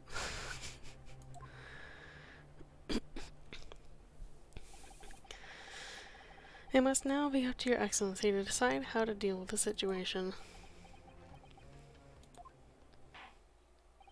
Very well. My thoughts on the matter are as follows. Thus far, the case presented to the court has been underpinned by a particularly critical premise, namely that the victim was dining alone. However, as we have now discovered that this premise is false, it would be a desecration of our justice system to ignore the truth and give a ruling at this point. But, Your Excellency, that would mean missing the noon deadline of a ruling in order to send a telegraphic report to Great Britain. Our own government will surely be very displeased by such actions. Calm yourself, Consul. I will not allow the government of our country or any other to influence the proceedings of my courtroom. Inspector Hosonaga? Yes, sir. You will locate the Giselle Brett and escort her to the courtroom with the utmost urgency. At once, Your Excellency. But that means you'll be going against the special orders you have given from the police bureau. As I said before, it is my guiding principle to carry out all investigations flawlessly. So, it won't be a problem?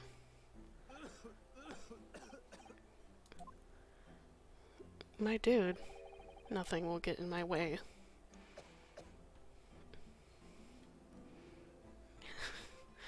Please see something about that cough. Court will be adjourned briefly. The prosecution must call the English student, Giselle Brett, to the witness stand. Do I make myself clear? Yes. Your Excellency. Good. Then we will have a 30-minute recess before reconvening. God damn. To be continued.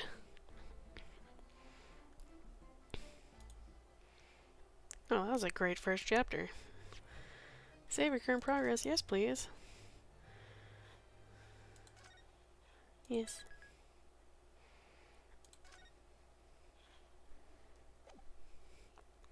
God damn. 22nd November, 11:38 a.m. Supreme Court of Justice. Defendants. Antechamber 5.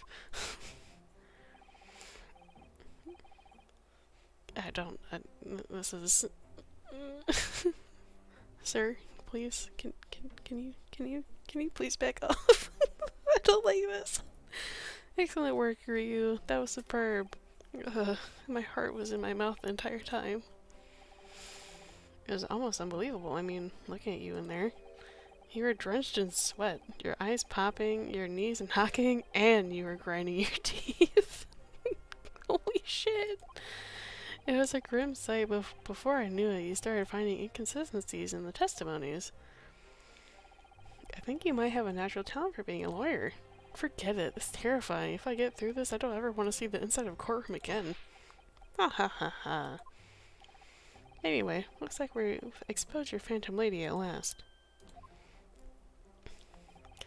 Miss Giselle Brett, a student from Great Britain. Is she? That's what I was trying to tell everyone from the start. Dr. Wilson wasn't alone. There was a young woman with him, like I've been saying all along. Yes, you have, haven't you? I might not be overly confident in the courtroom, but my powers of observation are one thing I'm sure of. Yes, I can see that. So, about this young gentlewoman. Thanks to our detective friend, she was hastily escorted away from the scene, it seems. Do you see what happened with that? No, I didn't see any of it. I was just on my way out of the restaurant myself. Then, on the floor next to Dr. Wilson's table, I noticed there was a gun lying on the floor, and just after I bent down to pick it up,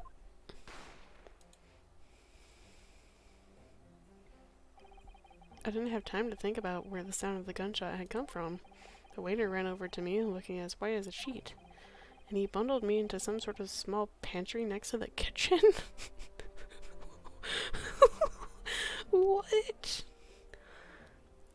What in the fuck? Oh shit, get in the pantry! Fast thinking by the detective, he apprehended his suspect without a moment's delay. Yes, and because I was shut in the pantry, I have no idea what happened outside the dining area. Safer with safer with the bread. Oh, there you are. Well done, both of you. Thanks.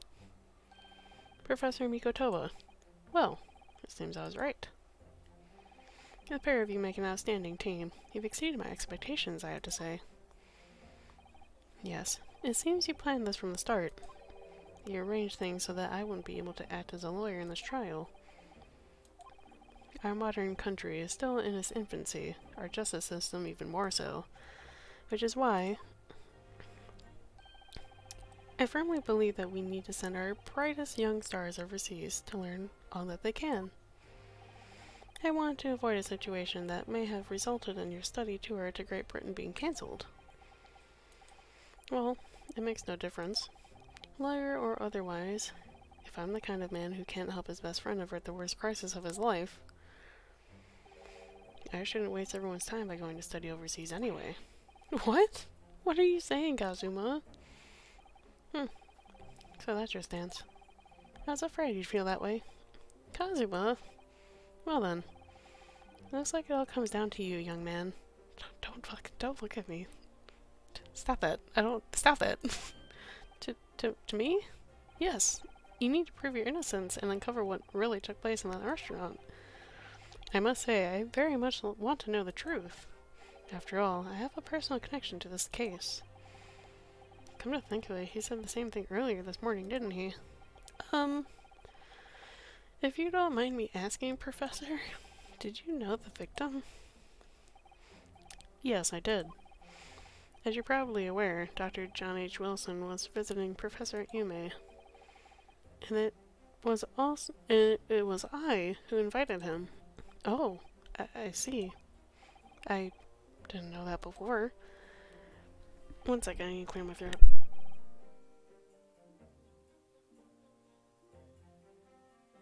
There we go. A little bit better. Anyway, you're about to go into battle. The victim was a university professor from Great Britain, and a well-known one at that. Naturally, our government is looking to identify and punish the culprit as quickly as possible.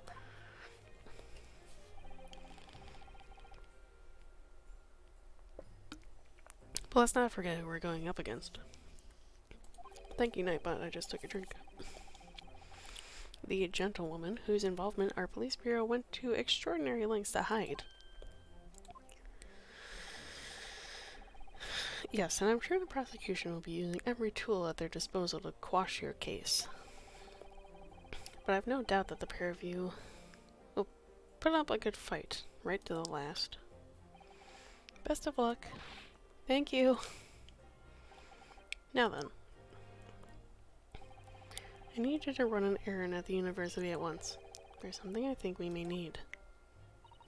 Of course. Good luck, Kazuma-sama. Sama? How much higher ranking is he? Defendant Naruhodo. Court recess is over. Please make your way back inside the courtroom at once. It's time. Let's get back to it, partner. Let's go in there and deal a decisive blow before these old fossils know what's hit them. God damn. Kazuha? What? What? Why? Why are we stopping? Thank you. Really? What for? Well, if you hadn't said you believed in me, then I'm fairly sure I'd already been found guilty by now. What? Look, I have faith in you. As a lawyer, and as a friend. Coming from you, that means a lot. If I'm found guilty in this trial, he's really going to give up on his dream of studying abroad. That's the kind of true friend he is. This isn't just my battle anymore. Whoever we're up against, we absolutely cannot afford to lose. Alright then. I'll save the thank yous for after the trial. You can treat me to one of those sukiyaki meals I like from Yume Cafeteria on University Street. With an extra large portion, of course. Damn.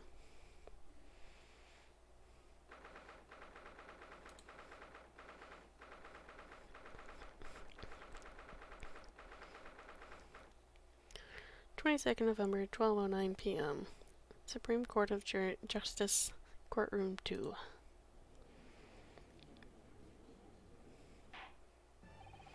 The court hereby resumes the trial of Ryunosuke Naruhodo. Why can't I speak? Professor? Nope. Prosecutor, ouchie. Have you managed to subpoena the witness? Yes, Your Excellency, against all odds. And thanks to a certain young stripling, the prosecution is now under rather painful scrutiny from the government. You can do it. Thank you. Sorry. Let the government scrutinize. It's their job. It's nothing to worry about. It's highly unlikely that the good relations we've forged with Great Britain will emerge from the trial unscathed. Will you still think it's nothing to worry about when the new treaty breaks down and our nation founders? Again, terribly sorry. The friendship between our nations is really so fragile, then the treaty isn't worth the paper it's written on. You really have nothing to worry about. What do you mean? A secret trial, anxiety over some foreign government's opinions, a bungled investigation, missing witnesses. Is this what our nation's justice system is? Is the Supreme Court of Japan or of England? Shut up. Shut up, you jumped up rookie boy. You and your friend know nothing. Nothing of the situation our nation finds itself in. By aligning ourselves with this great world power, we'll become strong. Diplomacy has never been more critical. Steady political maneuvering is what will secure our futures. They won't deny that I'm no expert. I'm just a student, and one who could arguably study harder, too. But standing here now in our Supreme Court, there is one thing I feel very strongly. A country that fails to uphold the truth in its justice system is a country with no future at all. Damn. Holy shit. Well said. Despite the wide-eyed look of terror. You little brats! Thank you, Counsel. This court is the pinnacle of our nation's justice system and exists solely for the pursuance of truth. Brats. Rats. With that in mind, this trial will now resume with the next witness taking the stand. The visiting student from Great Britain, Miss Giselle Brett. Yes. Your Excellency. Oh my lord. that is a hat. Well, what a delight it is to welcome such a fine gentlewoman to Japan. I'm from such a distant land. Tea! Someone bring English tea! In England, no discussions may take place without tea. Is that true? No idea. So, could we possibly trouble you to state your name and occupation for the court? Of course. My name is Satoru Hosonaga. I have been working undercover as a head waiter at La Carnival, but my true— Yes, we all know about you already. Inspector Hosonaga, where are your manners? In England, it's ladies first. Is that true? No idea. More importantly, a little earlier today, you said something to me. You said your powers of observation are the one thing you're sure of. Oh, yes, I think I did, didn't I? Yet your description for this amazing sight was simply a woman. Sorry, Ryu, but your powers of observation aside, your powers of description are sorely lacking. Guilty. So, dear lady, once again, if we may trouble you for your name and occupation, please.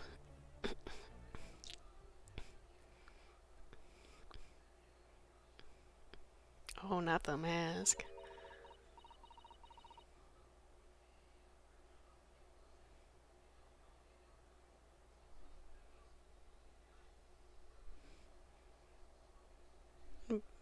Bitch, huh? She's fucking speaking in cursive, goddamn.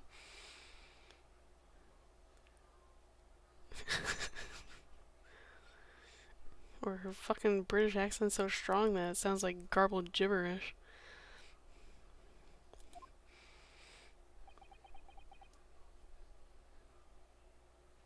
Blep.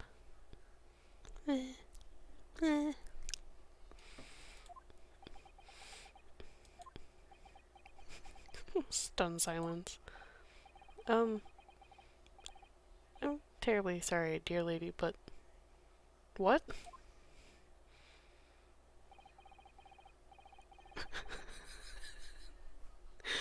I hate this. Snick didn't see the first time, so I did it twice, so I see. Meh.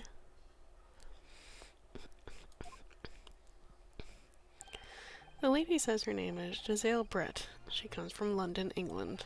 She's a visiting research student currently enrolled in Yuma University's medical faculty. Oh my, what a rare treat to hear the dulcet tones of delightful language of the British people. Do you mean English? I'm afraid I don't understand a word you said, but it is as beautiful as a hummingbird's song. Oh, thank you for drinks.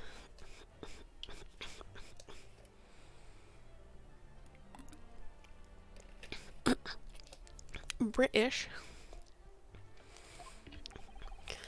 As far as I can tell, the detective was translating her words faithfully enough. Yes, I agree. Huh, you'll obviously do fine in England, Kazuma. Her English doesn't rattle you at all, does it? Nor you. You've clearly been paying attention in your English classes, Ryusuke. No, Ryusuke? The court thanks the beautiful lady for taking the stand. Now, if we may trouble you to confirm something, Miss Brett. 3 days ago, at a restaurant called Le Carnival, a grim murder took place. The court has been led to believe that you were dining there with the victim, Dr. Wilson, at the time. Is that correct?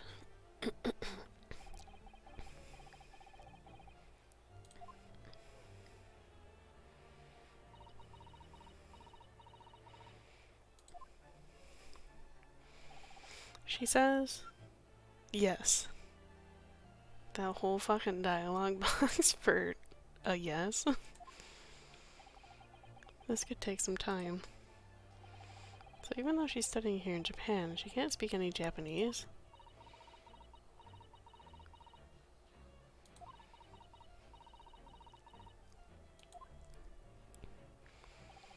She'd like to apologize for disappearing from the scene. She says that she was due to make a presentation at the university, so she had to leave immediately. Interesting. When you're the one who engineered her escape.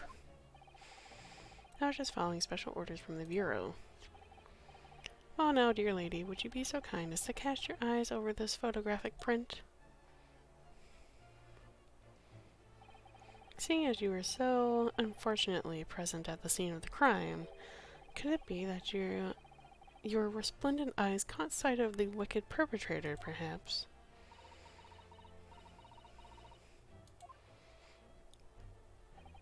Apparently, it was a very frightening and sorrowful sight. Do you mean to say? Yes, it would appear that the lady did witness the crime.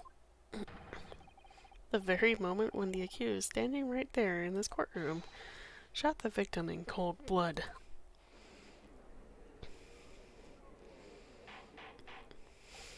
Order! Order in the court. Did you hear that, Your Excellency? Here we have an absolutely conclusive witness statement.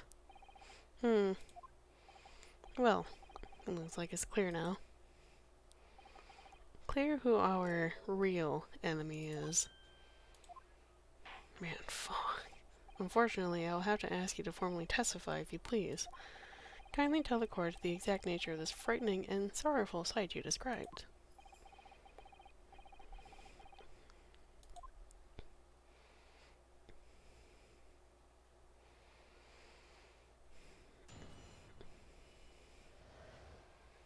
A frightening and sorrowful sight.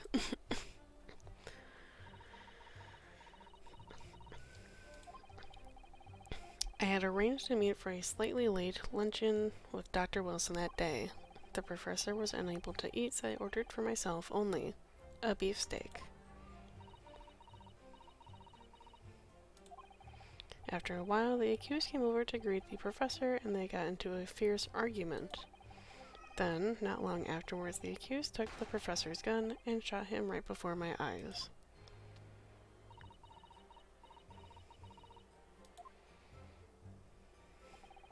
I don't carry a gun myself, so obviously I couldn't have been the culprit. British. That is a God damn it. No, I don't have any kind of argument with the professor at all. Quiet, you filthy wretch. Look at you, you black-hearted blackguard. Look at this snow-white angel. I'm sure even a dark-minded scoundrel like you can imagine those words the court is going to believe. You're still making the same mistakes, Ryu. You mustn't blurt out when you go to like that. It's a lesson you need to learn. But he's so annoying. Of course, I was at the scene as well. I'm having a weird sense of deja vu. I've never played this game, but I for some reason remember seeing this scene. I took statements from this lady and the two witnesses who testified before and reported back to the bureau. It was decided that Miss Brett was not involved, so I let her go. The testimonies of the last two witnesses were completely worthless, however. Well, even so. On the day in question, the lady was wearing the same outfit she is today. I hope that was washed. As you can see, there is nowhere about her person where she could conceal, I don't know, her giant fucking hat. I would think she could hide a gun almost anywhere in that outfit if she wanted to. Unless and until a precise location of where the witness is to have hidden a weapon can be shown, this is moot. There is no pockets in my outfit. I have nowhere to hide a gun. I don't know, your giant fucking swan hat? Ma'am? Those are the witness's own words on the matter. That's ridiculous. If only I was allowed to lift her up. If only I was allowed to lift up her dress, I could prove it. Sir, this is all sorts of fucking wild. Don't think about doing anything rash. But I didn't fire the gun I picked up. There must have been another gun there that day. You're right about that, which means this lady was hiding a gun somewhere. Yes, that's what we have to prove now. And to do so, we will need to pull her testimony apart.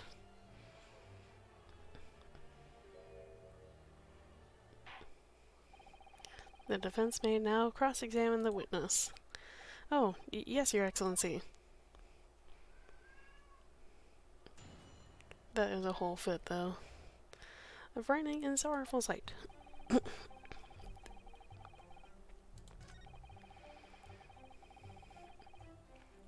Yes, we know that to be true.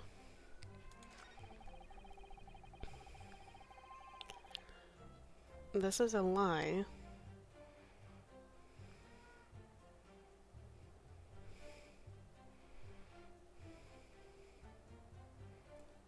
I want to press that. I never got into an argument with the professor. All I did when I noticed him was go over to say hello. Please don't get angry with me. No, I wasn't directing that retort at you. It was meant for the lady next to you. Ma'am? Princess. Princess.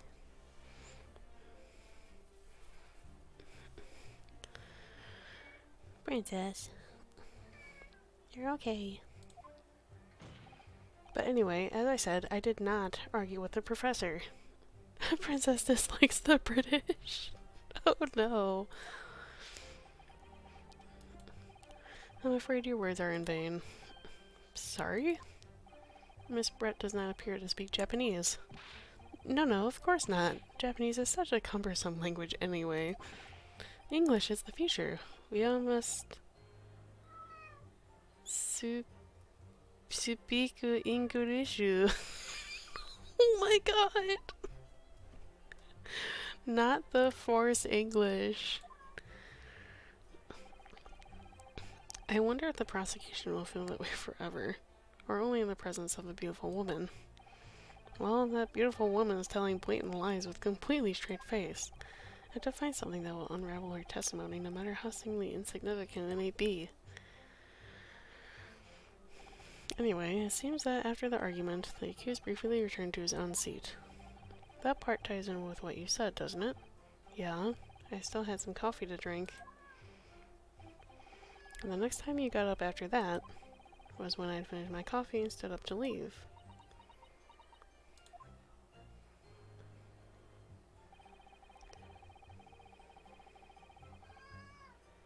What?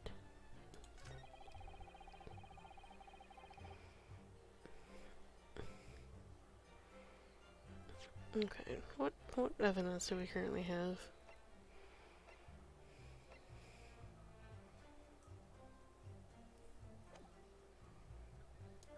I don't have anything. So she's maintaining that you got into an argument with the professor at the end of which you shot him, which is an out and out, totally unfounded lie. Still, her statement is very compelling. After all, she's an elegant, refined, young, and beautiful gentlewoman from Great Britain. In stark contrast to you, dressed from head to toe in a dull black school uniform.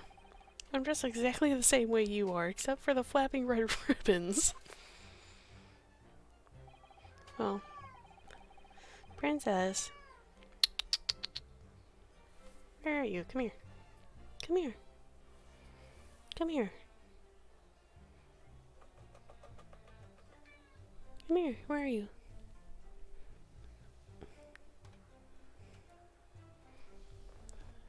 Where are you? Come here. Ugh, you're too far away.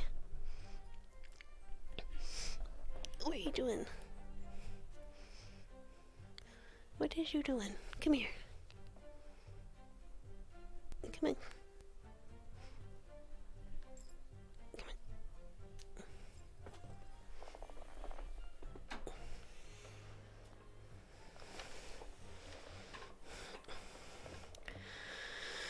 Come on. Right, to expose her testimony as fiction as it is. If we can't do that, the trial's over. Even you with your thick skin must be able to feel the murderous looks you're getting from around the room. Only too well. I feel half dead already. And the fact that I can't see a single inconsistency in her testimony isn't making me feel any better either. The first thing to do is press her on any of her statements that seem even slightly off to you. Do that, and an opening will present itself. I promise you. I need to expose the true face of this exotic foreigner that's hiding behind the mask. That's what I should be aiming for in this cross-examination. Okay, suppressing any matters. That seems right. That is correct. And that's wrong.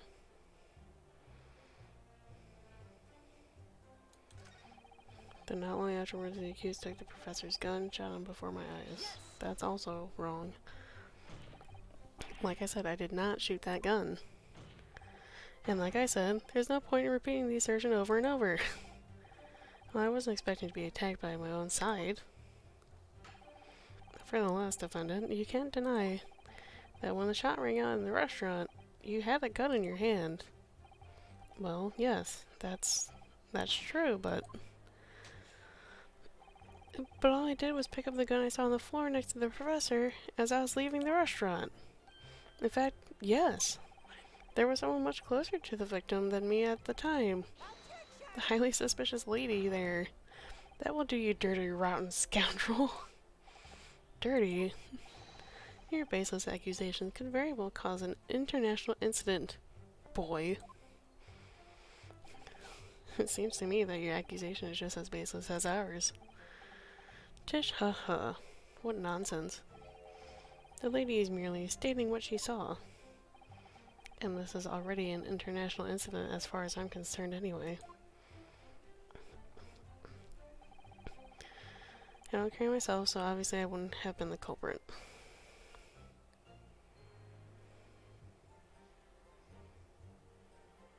Can I, like...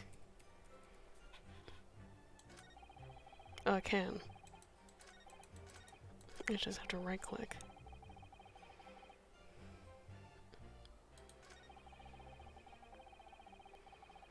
That's all true, that's all true. Or, my guess, the swan is a gun. I think her hat can hold a gun. That's a very large hat. We got into a fierce argument. Not long afterward, the accused took the professor's gun, shot him right before my eyes. I don't know. It's all very well saying that, but can you prove it?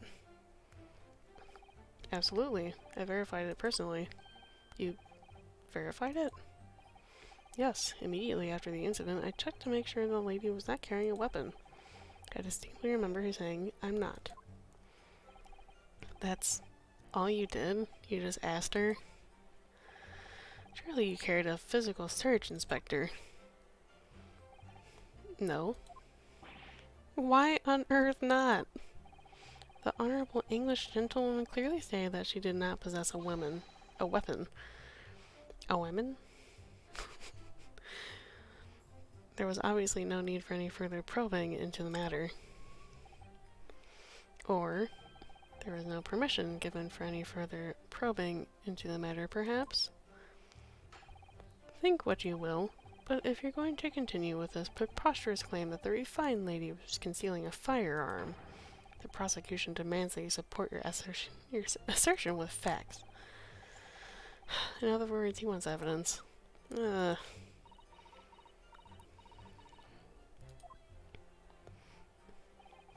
lady wishes to point out that, of course, she wanted to stay and assist with the investigation, but she was in a hurry to give a presentation at the university, so she was compelled to leave. Not to mention the fact that your office had told you to get the woman out of there. Not get her out of there, just urged her to leave. The lady would like to point out that she in no way meant to run away from the scene of the crime, which is why she's only too happy to cooperate and testify here in court today, of course. Unlike a certain student who refuses to admit when the game is up. Of course. You can at least have the courtesy to pay attention when I'm grading you. So she's maintaining... excuse me. So she's maintaining that you got into an argument with the professor, at the end of which you shot him, which is an out-and-out unfounded lie. Yes, we've gone through that. But I pressed that though.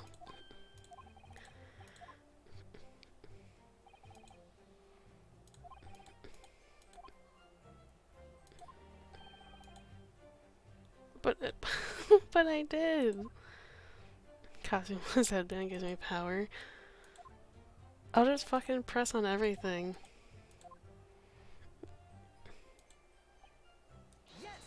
Oh, fuck you. After 2 p.m. in fact, that's really quite a late lunch, isn't it? You don't keep up with the latest factions from Britain, do you? Late luncheons are en vogue, isn't that right? No.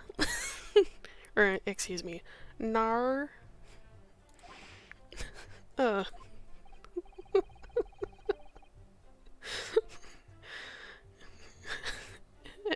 A decisive English no has quite a sting to it. The gentlewoman is currently working on the victim's research laboratory, it seems, so it was apparently a daily occurrence that they would luncheon together. But on the day in question, the victim had another appointment at the clinic first. Yes, which we can prove from the medical record card that was submitted as evidence earlier. That's right. Miss Brett and the victim went to lunch following the victim's treatment, which is why it was so late. Yes, yes, that all makes perfect sense. Such wonderful logic. What a shining example of English intelligence this fine gentlewoman is. So you both arrived at the restaurant. What happened next? Professor was unable to eat. I'm just gonna fucking press everything, cause why not? He was unable to eat, you say. And that was because he had just had a tooth removed at the hotel clinic, correct? That's right. You're supposed to actually check with the witness before answering. Was Miss Brett aware of that fact? It seems so, yes. She'd heard that the professor was to have some dental treatment. So that would mean that it was you who ate the steak pictured here. Is that right, Miss Brett? That's correct, yes. The print you have there shows the table exactly as it was left after the horrifying events. Exactly as it was left. Dear me, what a harrowing experience. Have to travel to a distant island on the far side of the world and be embroiled on such a tragic incident. Have no fear, my dear lady. I swear I will crush the evil fiend that has subjected you to this terrible plight. So the victim, Dr. Wilson, had nothing to eat or drink at all. That's right. Other than some carbonated water. I mean, he was allowed to drink water. I don't know about sparkling water. Just water? Yes, the professor was unable to eat, but he had been given permission to drink water.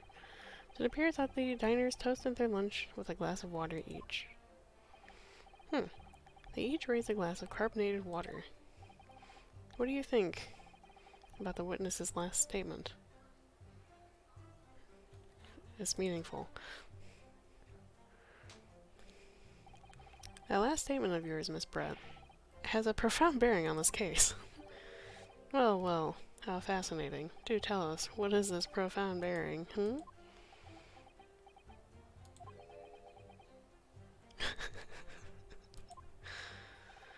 The significance of the statement will become apparent when the time is right. Wasn't it supposed to be regular water? Yeah, that's what I thought too. Does sparkling water count? The defense calls for the witness's last statement to be formally added to the testimony. Well, sidestep, counsel. Very well, Miss Brett. Kindly repeat what you just said to be added to your official testimony. Gladly, she said. That was brilliant, Kazuma. I'm going to remember that one. Which one? The significance will become apparent when the time is right. I could really use that phrase. I'd hope there are some more useful tips you're picking up from this experience than that. Ordered a beefsteak for myself. The professor and I had said cheers over a glass of carbonated water. Okay, that's correct. After a while, the accused came over to greet the professor and they got into a fierce argument.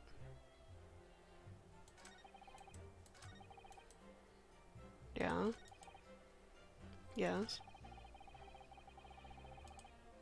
Yes. I've pressed like every fucking.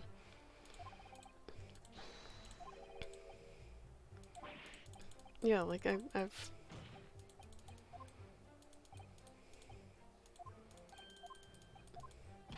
Speak Japanese.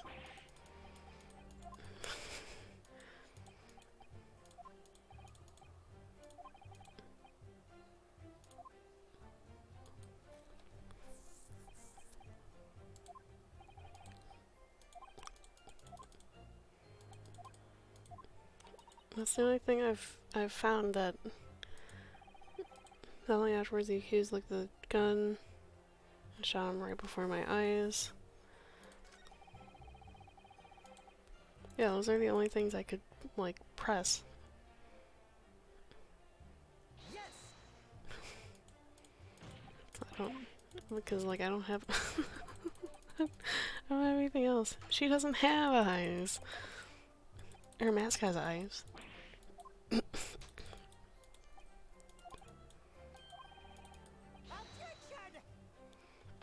We've already gone through this.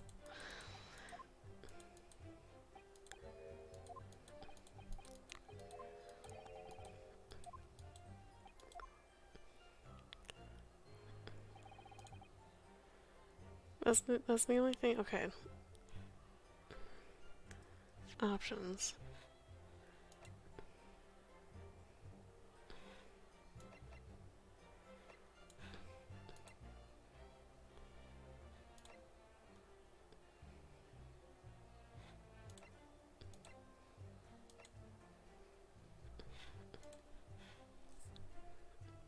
I believe in you. Like I don't have anything else to like press.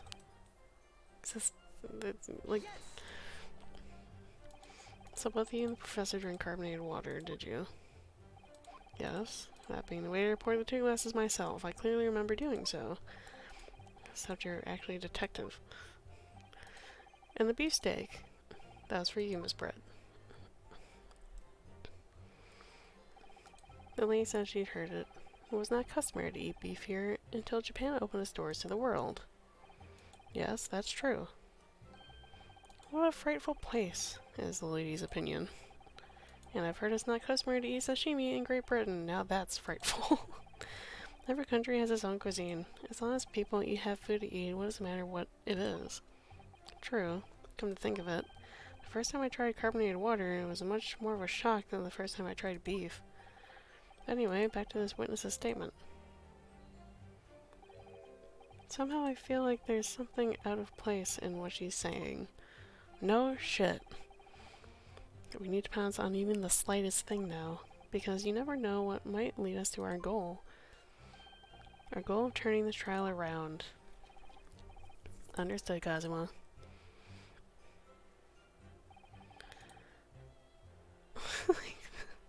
I don't have anything else. I'm looking this up. I don't care. I'm looking this up. This is driving me nuts. The Great Ace Attorney Chronicles walkthrough. Fuck this. What am I missing?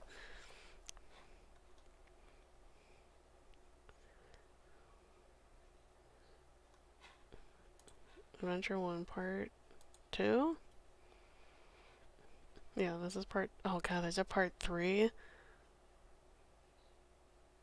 Oh, god.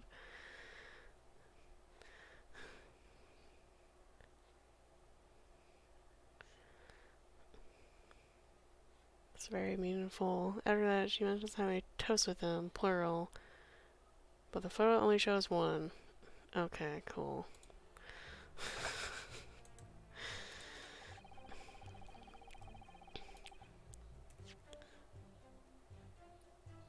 The photo only shows one glass. Yes.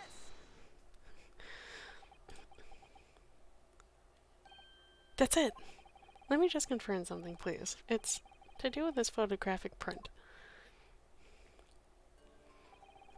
Just a short while ago, you spoke of this print showing the victim's table at the crime scene. That was exactly as it was left. That is correct, the lady says. Well, it's odd. Very odd. Dear me, what's odd in the defense's inability to express itself?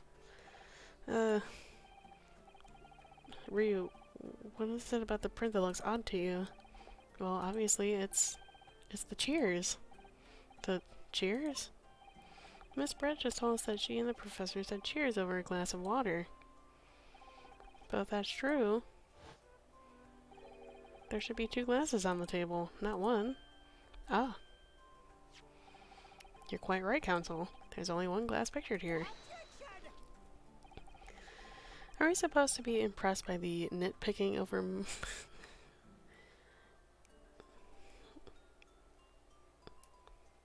minutiae? What possible difference does the presence or absence of a glass make on the case? Minutiae, you say? Mutiny? No. Could it be that the detective here removed a glass from the table to conceal the lady's presence? Of course not. I would never do something so reckless. But there should have been 2 glasses on the table, or are you going to try and tell me you can clink with only 1? Did you drink out of the vase that had flowers? You're quite right. I certainly took 2 glasses to the table.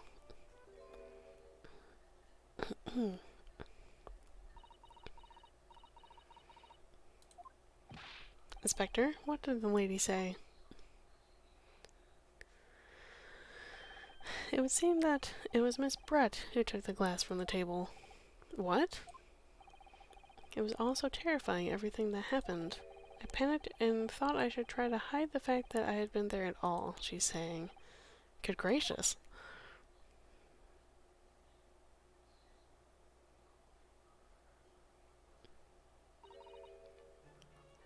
Sorry.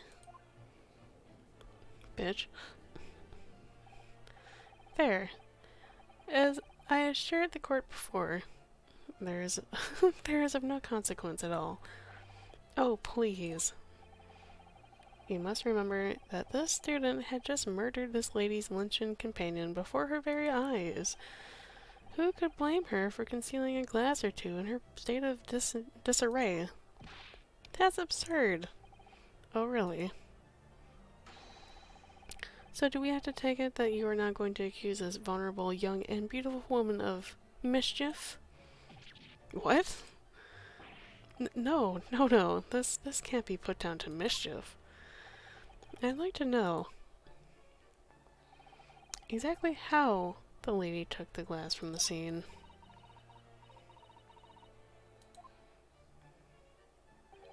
It would seem that she slipped it into a small handbag she was carrying. A handbag, you say? Oh, a likely spot to hide a gun. Yes, Your Excellency, a small handheld pouch commonly carried by well-to-do women in England. So the beautiful lady has very graciously explained how and why she removed the glass from the scene now. However, the fact remains that this glass has absolutely no bearing on the case. This student has been trying to confuse the court with logical reasoning, but in the end it comes to nothing. No more pretentious accusations. You have wasted enough time already. Indeed, the lady has offered a satisfactory explanation as to why she removed the glass. I think henceforth we can consider the matter to have no bearing on the case. Counsel for the defense, are you in agreement? Well, I don't know, really. If you want to pursue this matter further, you're going to need to show that it has some deeper significance. Yes, you're right. So she took the glass away in her handbag. There's a deeper significance. There is...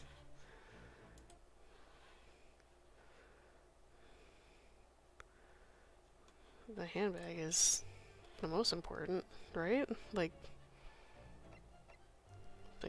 the... It'd be a handbag, right? Wait. The lady put the glass in her handbag, you say? Yes. Do you try to keep up? I already explained to the court that all English gentlewomen carry handbags for small items. A gun is a small item. Let me see. A little while ago, Miss Brett stated the following. There are no pockets in my outfit. I have nowhere to hide a gun.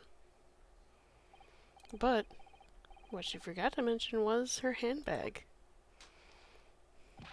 in which would be perfectly possible to conceal a gun. You're right. Well done, partner. I had a feeling you'd pick up on that too.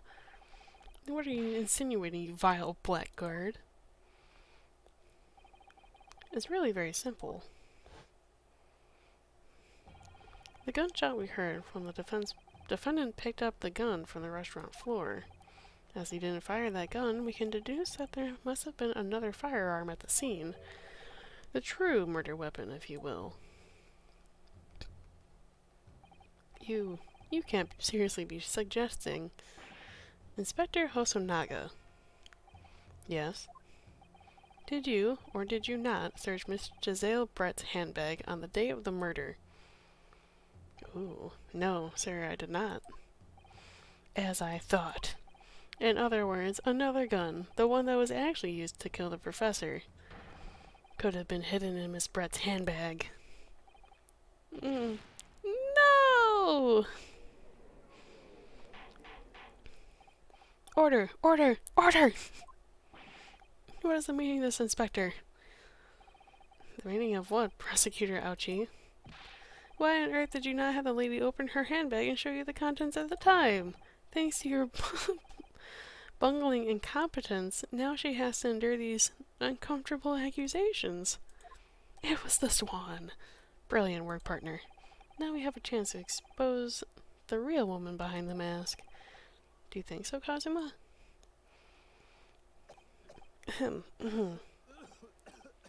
Oh, Jesus Christ. My guy. Oh, what a sorry situation. Clearly you have no faith in the police. Excuse me. As I said, I did not search the lady's handbag after the shooting, simply because it was unnecessary. Unnecessary in what way? I ought to thank the student lawyer, really.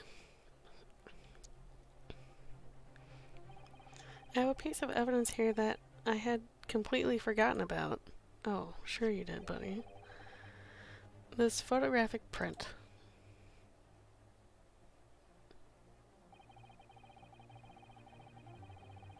This print is of a photograph that I thought would be prudent to take immediately after the shooting. What is that on your wrist? It's a bowl? As you can see, clearly shows Miss Brett's handbag. Well, I never. You can see right through what's inside. That's right. Apparently, meshwork bags like these are the height of fashion in London at the moment. So the contents are clearly visible. Exactly. So there is no need to search the lady's handbag. If there had been a gun inside, it would have been immediately obvious. Ugh! As you can see, there's nothing to imply Miss Brett's guilt here. Who took these photos? Thank you for helping to prove that, Naruhodo-san. Ugh. Oh my god. This man just fucking flew backwards. What? Order! Order! Inspector Hosonaga, you will submit that print as evidence at once. Certainly, Your Excellency. Dope. Okay. I want to look at that immediately. I think you've had long enough to cross-examine the witness counsel.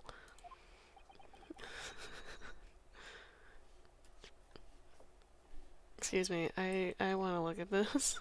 Please, thanks.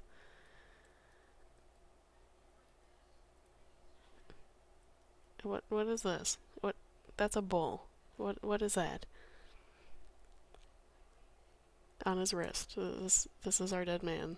What can I... There we go. What is this? That is a bowl. Obviously the glass is there.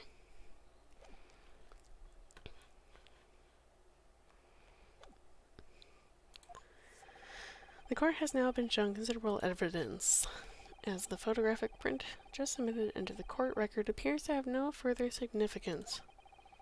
I am satisfied that there is no longer any room for doubt in this matter, and I must make my ruling. Dude's got a bull tattoo, I fuck with it. Hell yeah. Indeed. And there is only one logical conclusion.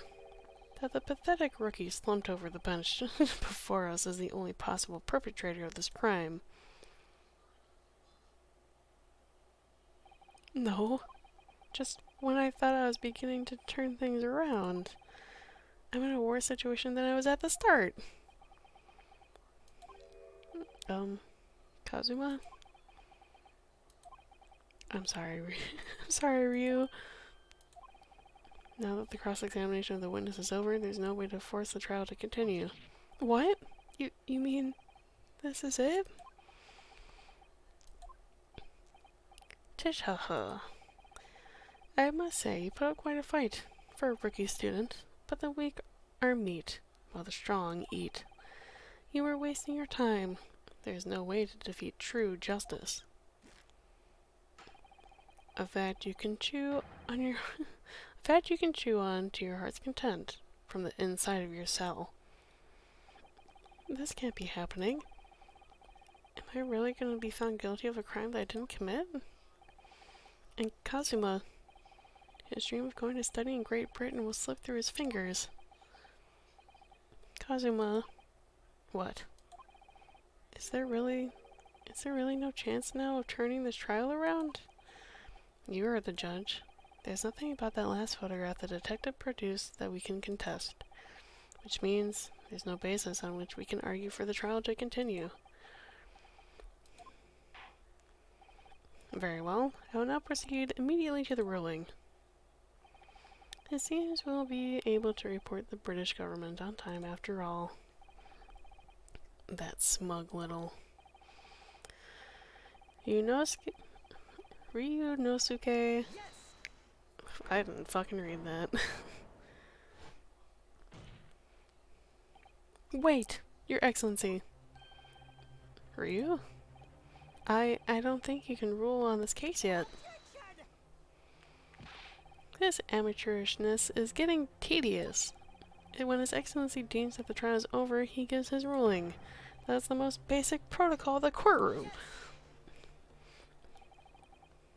What's with your hand, my guy? You have like a fucking, like, wrist thing? Wrist brace? What is that? Your Excellency, just a moment ago you said this. As a photographic print just submitted appears to have no further significance, there is no longer any room for doubt in this matter, and I must make my ruling. That's where he hides his guns. Now that means that if there was a problem with the evidence, some significant detail, I mean, then ruling on the case at this time would be out of the question. This is blatant straw clutching. Look at the photographic print. All it shows is the handbag the gentlewoman was carrying on the day in question. There can be no problem with the evidence. You better know what you're doing. I understand your objection, counsel. Certainly, the new evidence submitted by the detective was not undergone the court's scrutiny. However, I fail to see how we can glean any new information from this handbag. Ha! My thoughts exactly. Really, the prosecution is becoming tired of this rookie's desperate wheezes. Yes, I am desperate, but this isn't a wheeze. There's something about this photograph which just doesn't seem right. If only I could put my finger on it. Very well, I will grant the defense one final opportunity. What?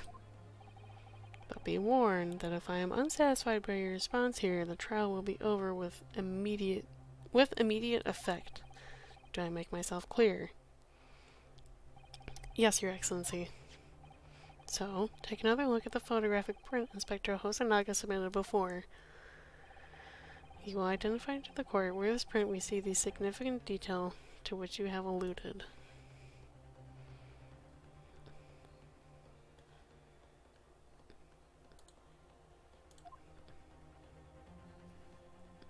Okay, clearly Clearly not the bag. Okay. Is it this? No, that's not spiking anything. Is a smudge on the chair? No. I feel like it's this.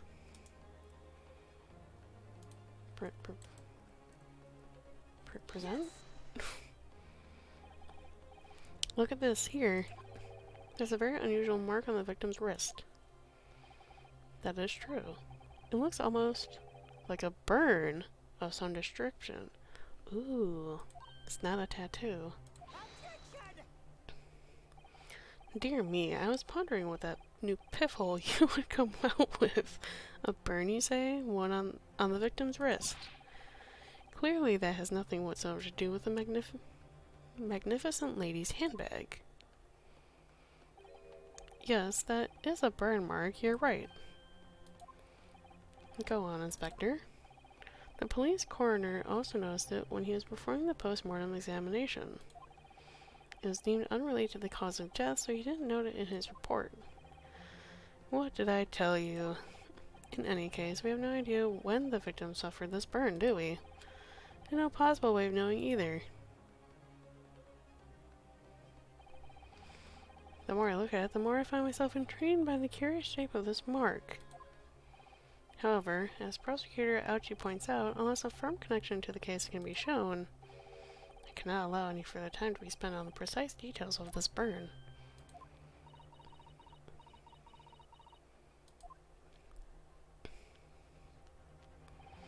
Excuse me, Your Excellency. It would seem Miss Brett has a lunch appointment with the Dean and other university staff. She would like to know if she may be excused from the stand now. No. Oh, of course, dear lady. We shan't hold you up any longer. I'm quite sure His Excellency is about to give his final ruling anyway. What's your thinking on this? Do you believe this burn does have something to do with the case? Yes. To be honest, I'm not really sure. But if I don't keep pushing, that's all over. I was thinking I should keep digging and digging, in the hope that I might uncover something useful. Yes, you're right. I am? If we can just link that burn to the case, if we can do that, we'll be able to prise the shutting door back open again. Just give up, Counsel. You can't possibly hope to do that. I think I can. Indeed, I'm afraid without evidence I can't allow you to pursue this, as I'm a little more than conjecture. But if we had evidence... Well, the burn had been on the doctor's note. Well, the doctor was a dentist, so I don't think so. It could be, but I think I actually know. It's actually, I think it's one of the photos. I would, yes. To tell the truth, I hadn't noticed that burn. But as soon as you pointed it out, what I did notice was the color draining from Miss Brett's face. Really? I have to find some link between that burn and the case.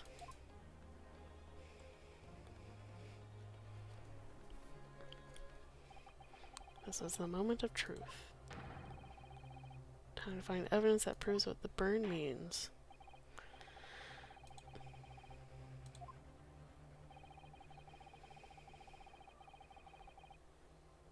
Excellent, okay. Where? That one, I think. Because this. So it looks, you know, like when you get, like a hot plate. It comes on like this, like, fancy board. This might have been so hot that it burned him. So I think it's that one. Yes! What's this, Counsel? Yet another print? Yes, Your Excellency. I believe photographic prints are an amazing invention. When we humans look at a scene, we miss things. But in a photograph, things we may have overlooked at the time are recorded furthermore. Do hurry up, Rookie. What are you trying to say? To inconvenience this poor lady any further would really be quite inexcusable. Actually, We may need you to stay with us a little longer if you don't mind, Miss Brett. You see, it's very clearly visible in this other photograph. How did the victim come to have that unusually shaped burn on his wrist? The reason is recorded here forevermore. What? How? You can't fool me with your little bluffs, boy. If that's your game, then let's see how it plays out. Show the court exactly what you mean. Wasn't a photograph that explains the victim's burn. That. The beefsteak? Actually, the point is the metal plate the beefsteak was served on. The plate? Ah. Your Excellency, are you alright? As you can see, there's an emblem on the plate. I would guess it's some sort of trademark of La Carnival. Good eyes, hell yeah. Thank you. Ah! The emblem on the plate. And the victim's burn are exactly the same shape. Ah! Ryu, you genius! You're spot on. Which means the victim must have suffered this burn while he was present at the restaurant. Ha ha ha. But even if that's the case, we can't know if it happened on the day in question or not. It could have been the day before, or the day before that. It mostly happened at some other unrelated time. Well, Sadly, Prosecutor Ouchie, the chances of that are extremely slim. Thanks. Why? The outline of the burn is clearly discernible. Such a serious injury would have caused quite a commotion at the restaurant. Wouldn't you agree, Inspector Hosonaga? I can't imagine having missed such a terrible disaster, certainly. But... I would say, looking at the picture of the wound, it hasn't suffered very long ago. And although it's not a particularly large burn, it's extremely well defined, as just the defense has pointed out. This was no mild burn, that's for sure. He was literally fucking branded in him. Can you be more specific, Inspector? Well, let's see. If the plate was at around 90 degrees centigrade, a burn like that could have easily taken around 3 seconds. Die for the steak. It's inconceivable that the victim wouldn't have let out a scream of pain then. I've been investigating at the restaurant for several weeks already, but I've not heard anyone scream at all. As the head waiter of Le Carnival, I can testify to that without hesitation. Who knows that off the top of their head? 90 degrees Celsius, centigrade? Gonna take exactly 3 seconds for it to fucking brand into your skin. But you're a detective, not a waiter!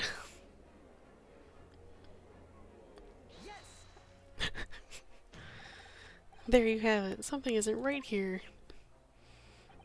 As the detective said, anyone who burned themselves on a piping hot plate for 3 whole seconds would scream in pain. There's no question of that. And yet Inspector Hosonaga never heard the professor scream.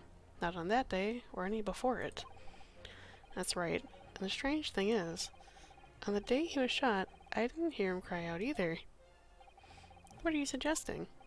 Well, if the professor had carelessly laid his wrist on the plate for anything like 3 seconds that day, that would be beyond careless, I think, counsel. Then the rest of us in the restaurant, myself, the sergeant, and the old antiques dealer, all of us would, without question, have heard him scream. Wouldn't you agree, Prosecutor Ouchie? Well, yes, I suppose. So the question is, why didn't a single person hear Dr. Wilson scream? I almost don't believe it. Ryu, do you think? Can it really be true? I never dreamt we'd arrive at a conclusion like this, but I'm starting to think that maybe we've been led to a terrible trap.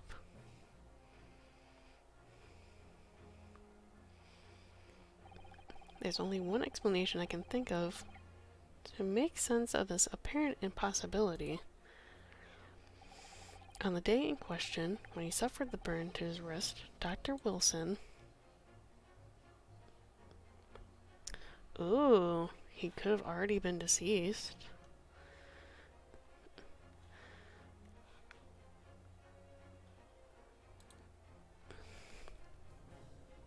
If he was asleep, he would have woken up. There's like an abnormal possibility that I think he died prior to the gun. Yeah, I think. Well, because unless he has like a physical impossibility that his nerves are so fucking dead that he didn't notice, he would have woken up from being asleep. How is this even multiple choice? He's already dead. No man could remain silent while his wrist was burning on a piping hot plate for 3 whole seconds. That's clearly impossible. Apart from in one particular situation. Counsel, are you suggesting? Yes, it's only possible if a man was already dead. Already dead?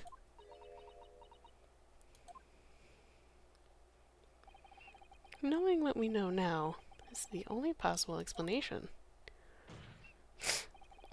Then the beefsteak was brought to Dr. Wilson's table that day.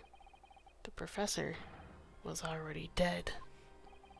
That's madness!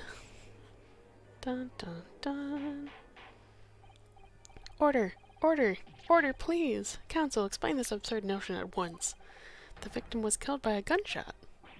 That's right. That's absolutely right, Your Excellency. This is just another ridiculous ploy by the rookie student. But clearly he has no grasp of the facts. Objection! She 1000% drugged the man. Yeah, she probably poisoned him. No, Professor Ouchie, it is you who has no grasp of the facts. I beg your pardon. As soon as it became apparent that the victim had suffered that burn while at the restaurant, this whole case was turned upside down. Or have you not grasped that yet? Your Excellency, the court must hear from this witness again. If it's true, as we now believe, that the victim was already dead before the gunshot was heard, it's highly likely that Miss Brett knows something about it. Incredible. I certainly didn't anticipate this twist of events.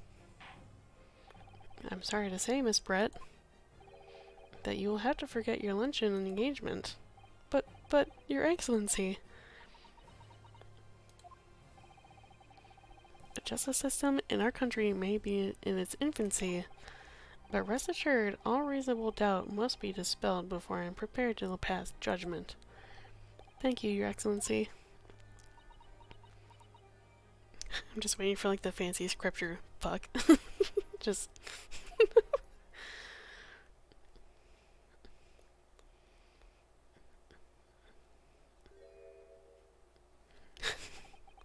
What was that smile? Yes, of course. I mean, I'd be delighted to help. Especially if it helps the relations between my country and yours. Oh, so you can speak Japanese. The British speaks. Miss Brett? You speak Japanese?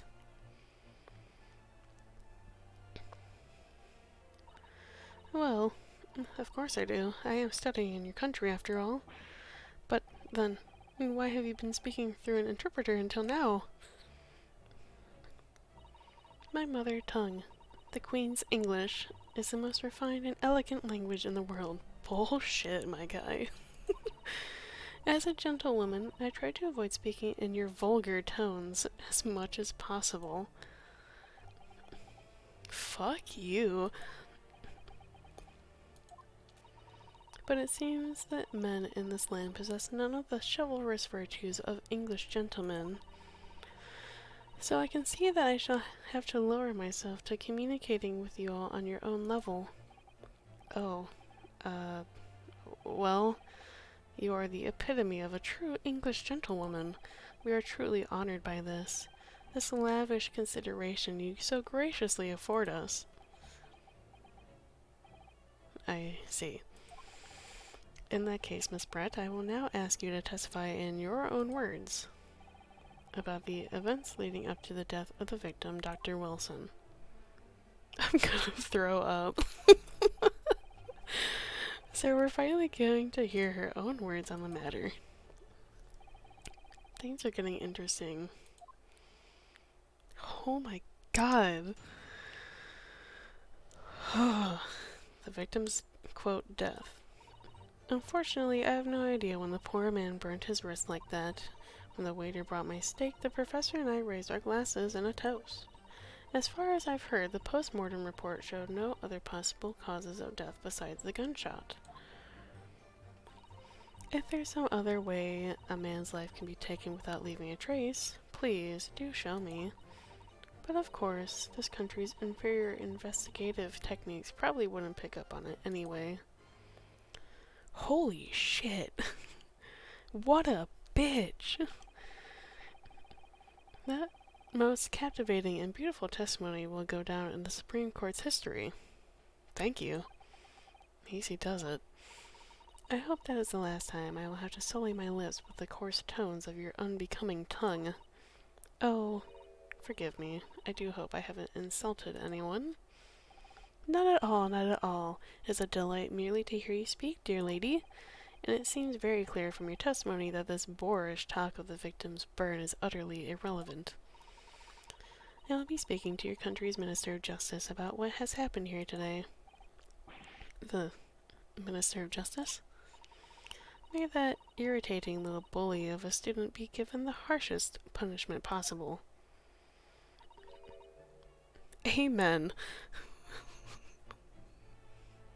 I hate it here. I hate it here. I'm gonna fucking throw a fit. The fucking audacity. Holy shit. God.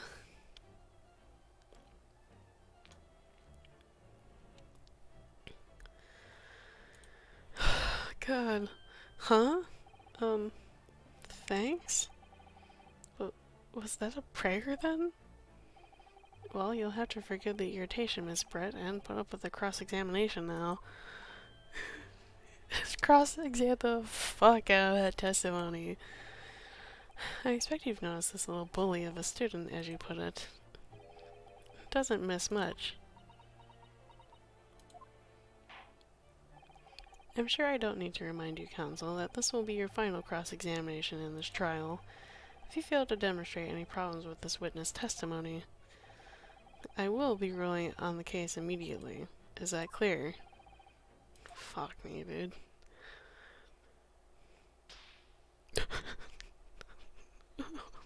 Why?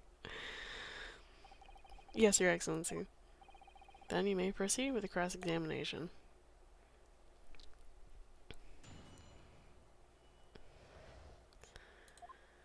Okay. I have no idea when the poor man burned his wrist like that. When the waiter brought my steak, the professor and I raised our glasses in a toast.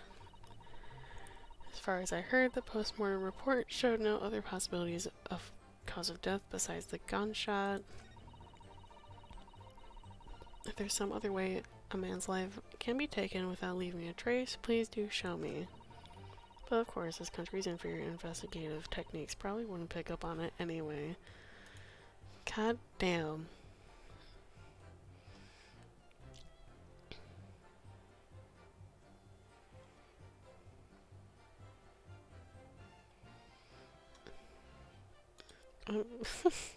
You know what?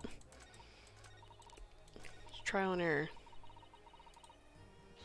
We're gonna press everything. But his hand was on the searing hot plate for at least 3 whole seconds. You can't have not noticed. Do you think so? Let me ask you something. Sorry? Ever since I arrived at this courtroom, and even still now, the fly on those unsightly black trousers of yours has been wide open? Oh no. Oh, that's embarrassing. And unprofessional. You can't have not noticed, can you? Huh? What? Oh! Why are you looking there, ma'am? Ha ha, what fun. You hadn't realized. The dear lady's absolutely right. As your friend, you've embarrassed me as well as yourself. Oh my god. You've embarrassed me as well as yourself. Why didn't you tell me? Dr. Wilson was a true English gentleman. He chose honorable silence over a vulgar scream. Can your tiny brains imagine such a thing? Oh yes, I think my tiny brain can. Well, I can't. Anyway.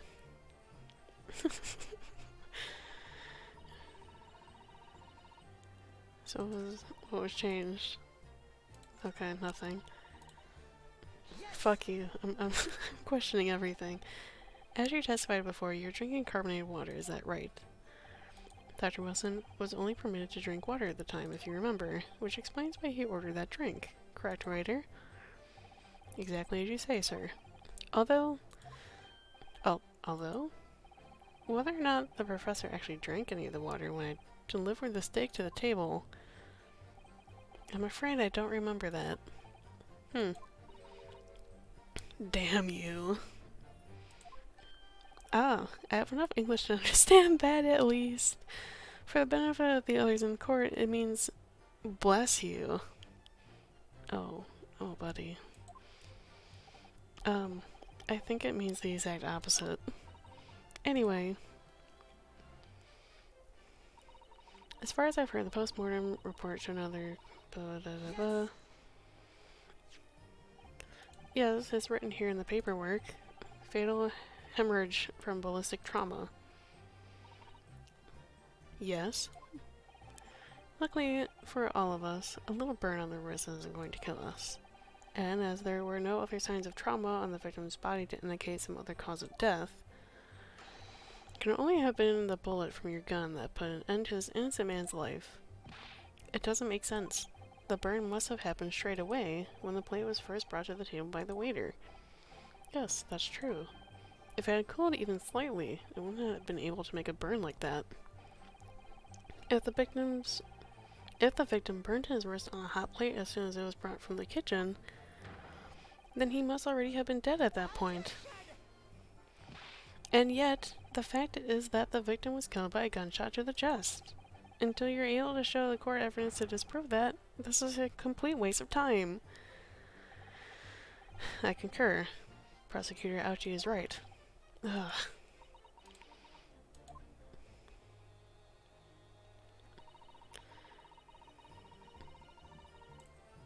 I'm pressing everything. I don't know. Leaving without a trace. If someone is shot, or strangled, or stabbed, or thrown from a height, however a person's life is taken, there is always telltale traces on the body. Quite right, dear lady. And as our police force has thoroughly examined the body of the deceased, there can be no doubt. I can see you're pressing everything, yes. Isn't that right, Inspector Hosonaga? As I've said, I've always aimed for a flawless investigation.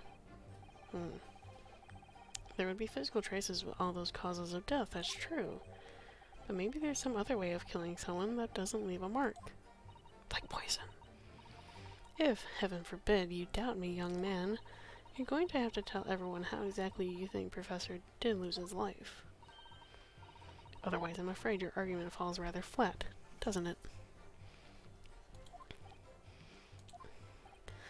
Oh no, perish the thought, calling such a sweet young lady's innocence into question. On my honor, I, Takasuchi Ouchi, will cut it down any who dare cast such aspirations. A way of killing someone that leaves no trace. We need evidence to back us up here. Yes, evidence. But of course, this country...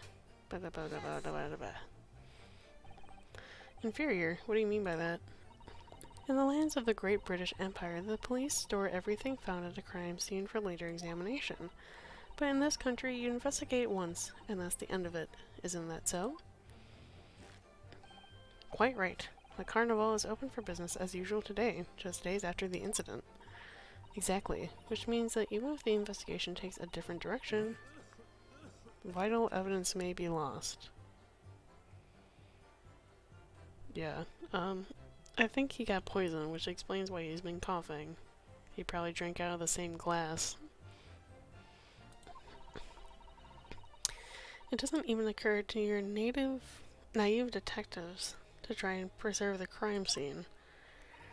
I'm trying to be as tactful about this as I can, you understand? Haha, a killer blow. The lady is as formidable as she is beautiful. Amazing.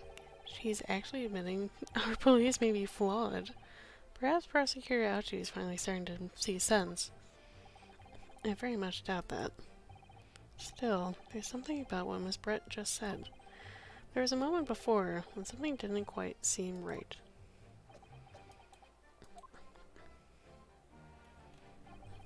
What do you think? I think it's going terribly. No matter how much I press her, I'm not turning up any new information. Yes, as I suspected, she's a tough witness. We need to find a way to break her testimony, or the cross-examination will be over. But that would mean I have to find a way. There must be some clue somewhere to help us find a chink? A kink in her armor? Okay, I didn't realize that was the spelling of it. And what, Ryosuke? There is one thing I noticed, something that's been bothering me. Bothering you? You mean about Miss Brett? Actually, no. About the person standing next to her, Inspector Hosonaga. The detective? Yeah, he seemed to react a little strangely to Miss Brett's last statement. First question, why was there a glass in her bag? Right? Like... Alright, I have an idea. Try pressing her on that last statement one more time. If you think so, but this time, instead of targeting the woman herself, let's see what we can get out of the detective. Alright then. Wonder what Cosmo's thinking. I'll find out soon enough, I suppose. Okay, so we press her again.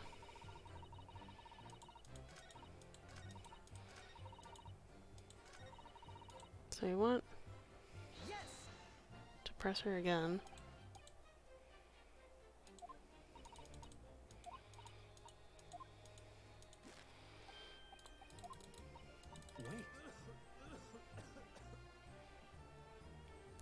The little wait. Yes, there it is again. The detective's reaction is just the same as before. Why? Up until now, the detective has been in the stand with Miss Brett as her interpreter. But things are very different now. For this testimony, the detective is just listening to what the Englishwoman has to say. This could be a golden opportunity. What do you mean? When people are actually testifying, they're usually very careful not to let anything slip. However, when they're listening to someone else speak, you'll find they often let their guard down. You're right. Look at him. He's lost in his own thoughts. I love the little thought bubble over his head. It's time to pursue the man and his train of thought. Sorry, pursue? I'll explain how to do it now. It's all to do with the witness marker. What marker? At the moment we're focused on Miss Brett, who's the person actually making the current statement. How come this guy gets How come this guy gets to bring a sword to the courtroom but not get in trouble for it? But when I try, everyone gets mad. Because he's that guy. He's that guy. At the moment, we're focused on Miss Brett, who's the person actually making the current statement. Oh. That's jarring. But by moving the marker left and right with A and D, you can turn your attention to other people at the stand. While you're looking at the other witnesses, you'll be able to pursue them with space. Yes, pursue them. Give them space. If you can catch the person at just the right time, you might uncover some new information to pursue. It's cause the game is 3D! It's like a weird 2D 3D. If you ever notice a strange atmosphere amongst the people on the stand, take a good look around. Alright then, so I should move the marker across with A and D. Focus on the detective and pursue his space, see what's going on in his mind. Here we go. Exactly, which means that even if the investigation takes a different direction, vital evidence may be lost. Excuse me. Excuse me. Yeah, what the? What's the meaning of this? My guy. I'm so sorry. I didn't mean to shock you. He really was lost in his thoughts deeply. It looked like you were just thinking something just now, Inspector. Perhaps having heard what the lady next to you had to say? If there's something you'd like to say, please share it with the court. What is the meaning of this? It's the delightful Englishwoman who's testifying at the moment. If you can't find fault with her testimony, then the cross-examination should be over immediately. Oh, is that how it works? Absolutely not. The detective is in the stand, which makes him a valid witness. Yes, not to mention the fact that he's intimately involved in the case. Inspector Hosonaga. Yes? Do you have something to add in relation to the statement made by Miss Brett?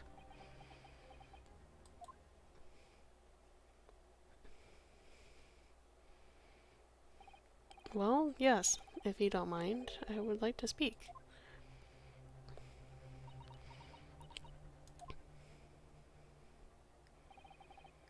The lady is right. Our country's police practices are not as modern as those used in Great Britain, which is why I, Satoru Hosonaga, always strive to make every investigation I am involved in flawless. What do you really mean by that? I'll tell you what I mean. I won't have evidence lacking on my watch. I'm not afraid to take everything I can from the scene of the crime. It's preserving evidence, you see. I don't care if they call me a crime scene thief. I'm not ashamed of what I've done. A crime scene thief? Well, it looks like the lady's remark touched a nerve there. Take this, for example. Ooh, is that... This is the bottle of carbonated water that I took to the victim's table on the day in question. And yes, it's lost all of its fizz, having been opened 3 days ago now, but it was carbonated water. I don't care what anyone says. Guess there's some left in the bottle, I can see it. One day our police force will be among the best in the world. The time is coming, I guarantee it. Uh-huh. I can't say I condone the witness's actions, but I do understand the sentiment. The court will accept the glass bottle of water as evidence. Was it a glass bottle? Okay.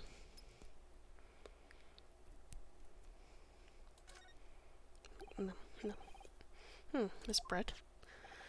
Can you confirm this is indeed the bottle from which you drank on the day of the victim's death? Yes, it was that bottle. What was that about?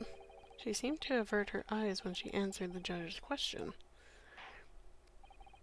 Very well. Counsel, you may resume the cross-examination. And the inspector will kindly control his fervor. Ahem. This poor guy.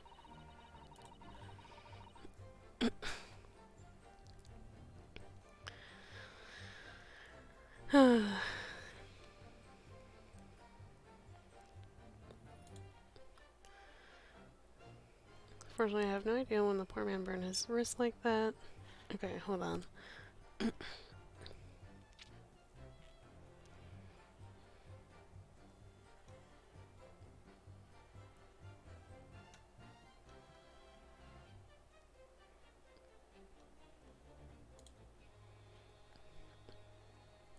I want to look at the... I don't want to present it, but I want to look at it.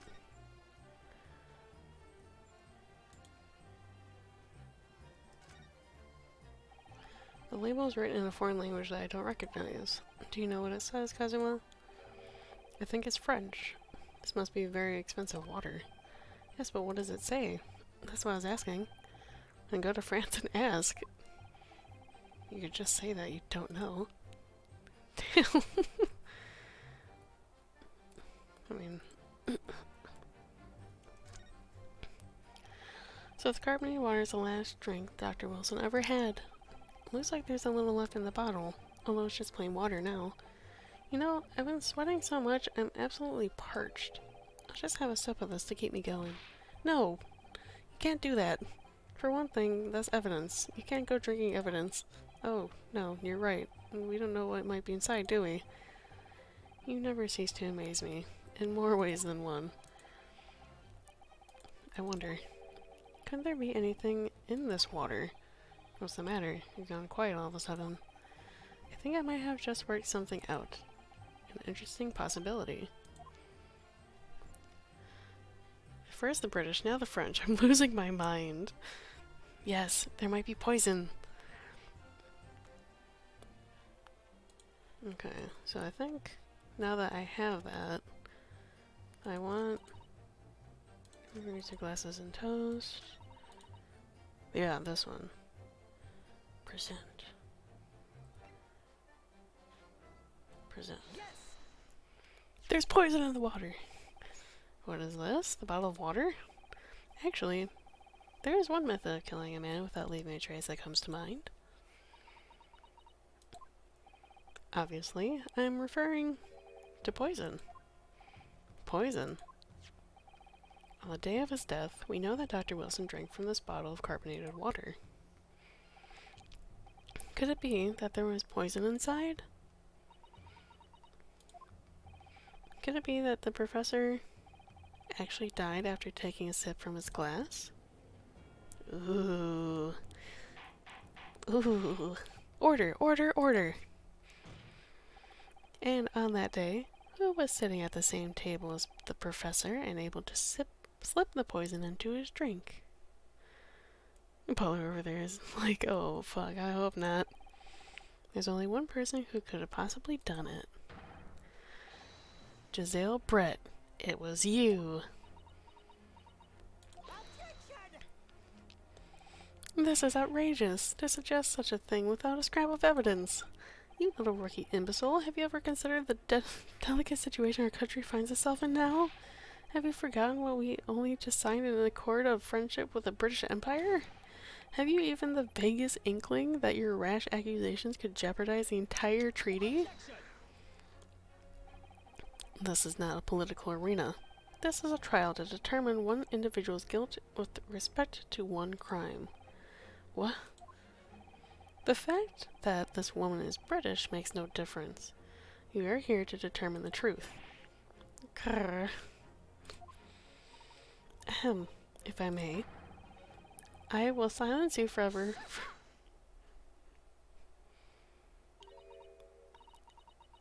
It is you who should be silent. Of course. Dear lady. Where did that come from? She just snapped. No, fuck you. I'm afraid I might have spoken unfairly before.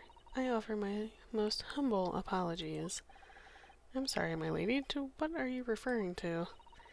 I described your police force as inferior. It makes a ton of difference. I have bonus damage points against the British. But no matter how inferior they may be, you still investigated this particular point thoroughly, I believe. The bottle, I mean, Inspector. And whether it contained poison or not. Of course. You did? Have you forgotten my guiding principles already? I strive for a flawless investigation every time. I don't believe it. Day! Hello, welcome. Naturally, we tested the inside of the bottle and its contents. And? What did you find, Inspector? I ordered tests for every toxin that's available in this country at present time. We could find no trace of poison of any description in the bottle of carbonated water, Your Excellency. What? Are you sure? The tests were meticulously carried out by the chief coroner himself. No. No! I love this fucking, like, flying against the wall reaction. I'm very grateful to all you Japanese. You successfully established my complete innocence in this horrid affair. Thank you. But of course, dear lady, the pleasure was all ours. Because it wasn't in the bottle, it was in glass!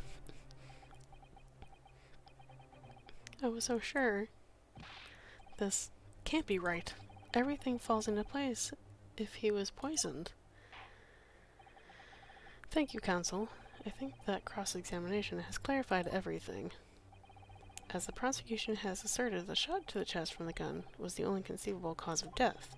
Furthermore, the accused, who by his own admission was holding this weapon, is the only possible culprit. I'm done for. The court wishes to apologize to the great inconvenience that this has caused you, Miss Brett. Oh no. Or excuse me. Arnar. I'm just glad the matter is resolved. Before proceeding, I must ask the counsel for defense. Do you have any further new evidence to present to the court at this point? Kazuma? I'm sorry. I have nothing more. Well, if you'll excuse me now, I really must be leaving. Yeah, take your fucking swan hat with you, bitch. Oh. Ugh! Been flashbanged again. Who are you? Please, wait. Isn't that... What's the meaning of this? Forgive me for intruding on court proceedings, Your Excellency. Susato Mikotoba, Judicial Assistant to the Defense. Oh, fuck! Another person! Mikotoba? What's the daughter? In my darkest hour, with nowhere left to go, she appeared like a bolt of lightning. And in her hand, she carried a small package, wrapped in furoshiki cloth. Y'all. It's just getting intense. To be continued. Yeah, there is a part 3. I saw in the guide there. But, holy shit, it's already been 3 hours. 3.5 hours save. Hell yeah. Yes.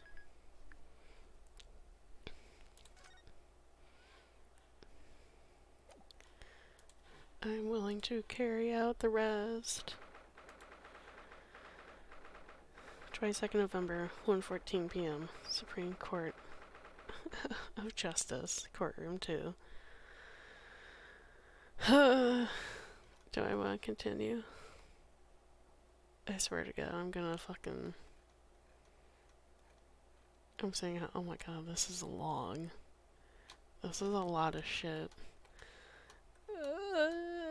No, I'm gonna call it here. This is so long. You could put a pin in it. I think I will. Oh, thank you, Day. Thank you for the feed and the water. I don't have any snacks. The cliffhanger.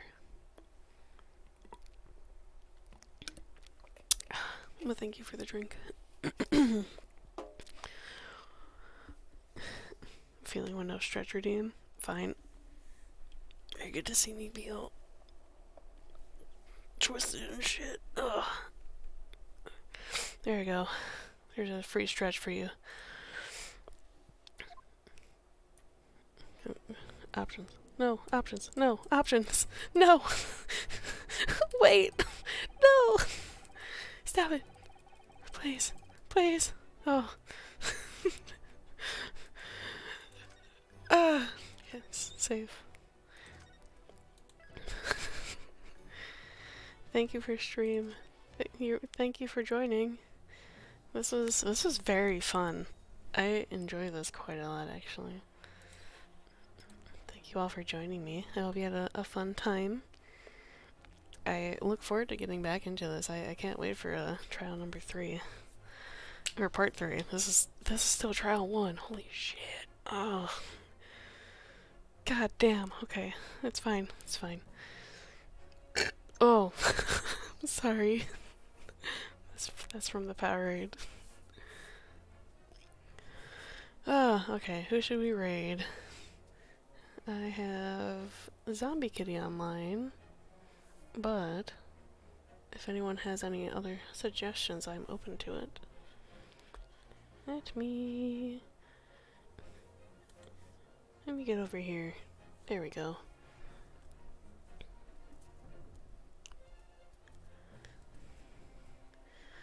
Let's see.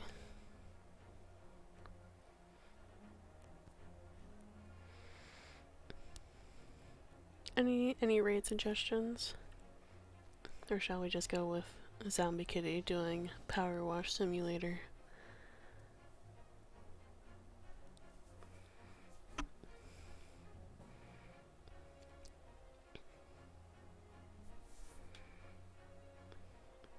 think we'll just go with her.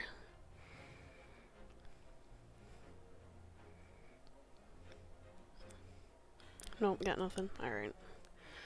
I'll go raid her.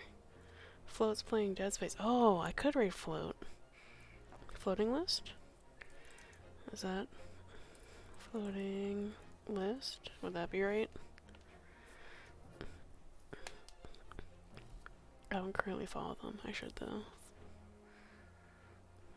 I want to make sure I spell their name correctly.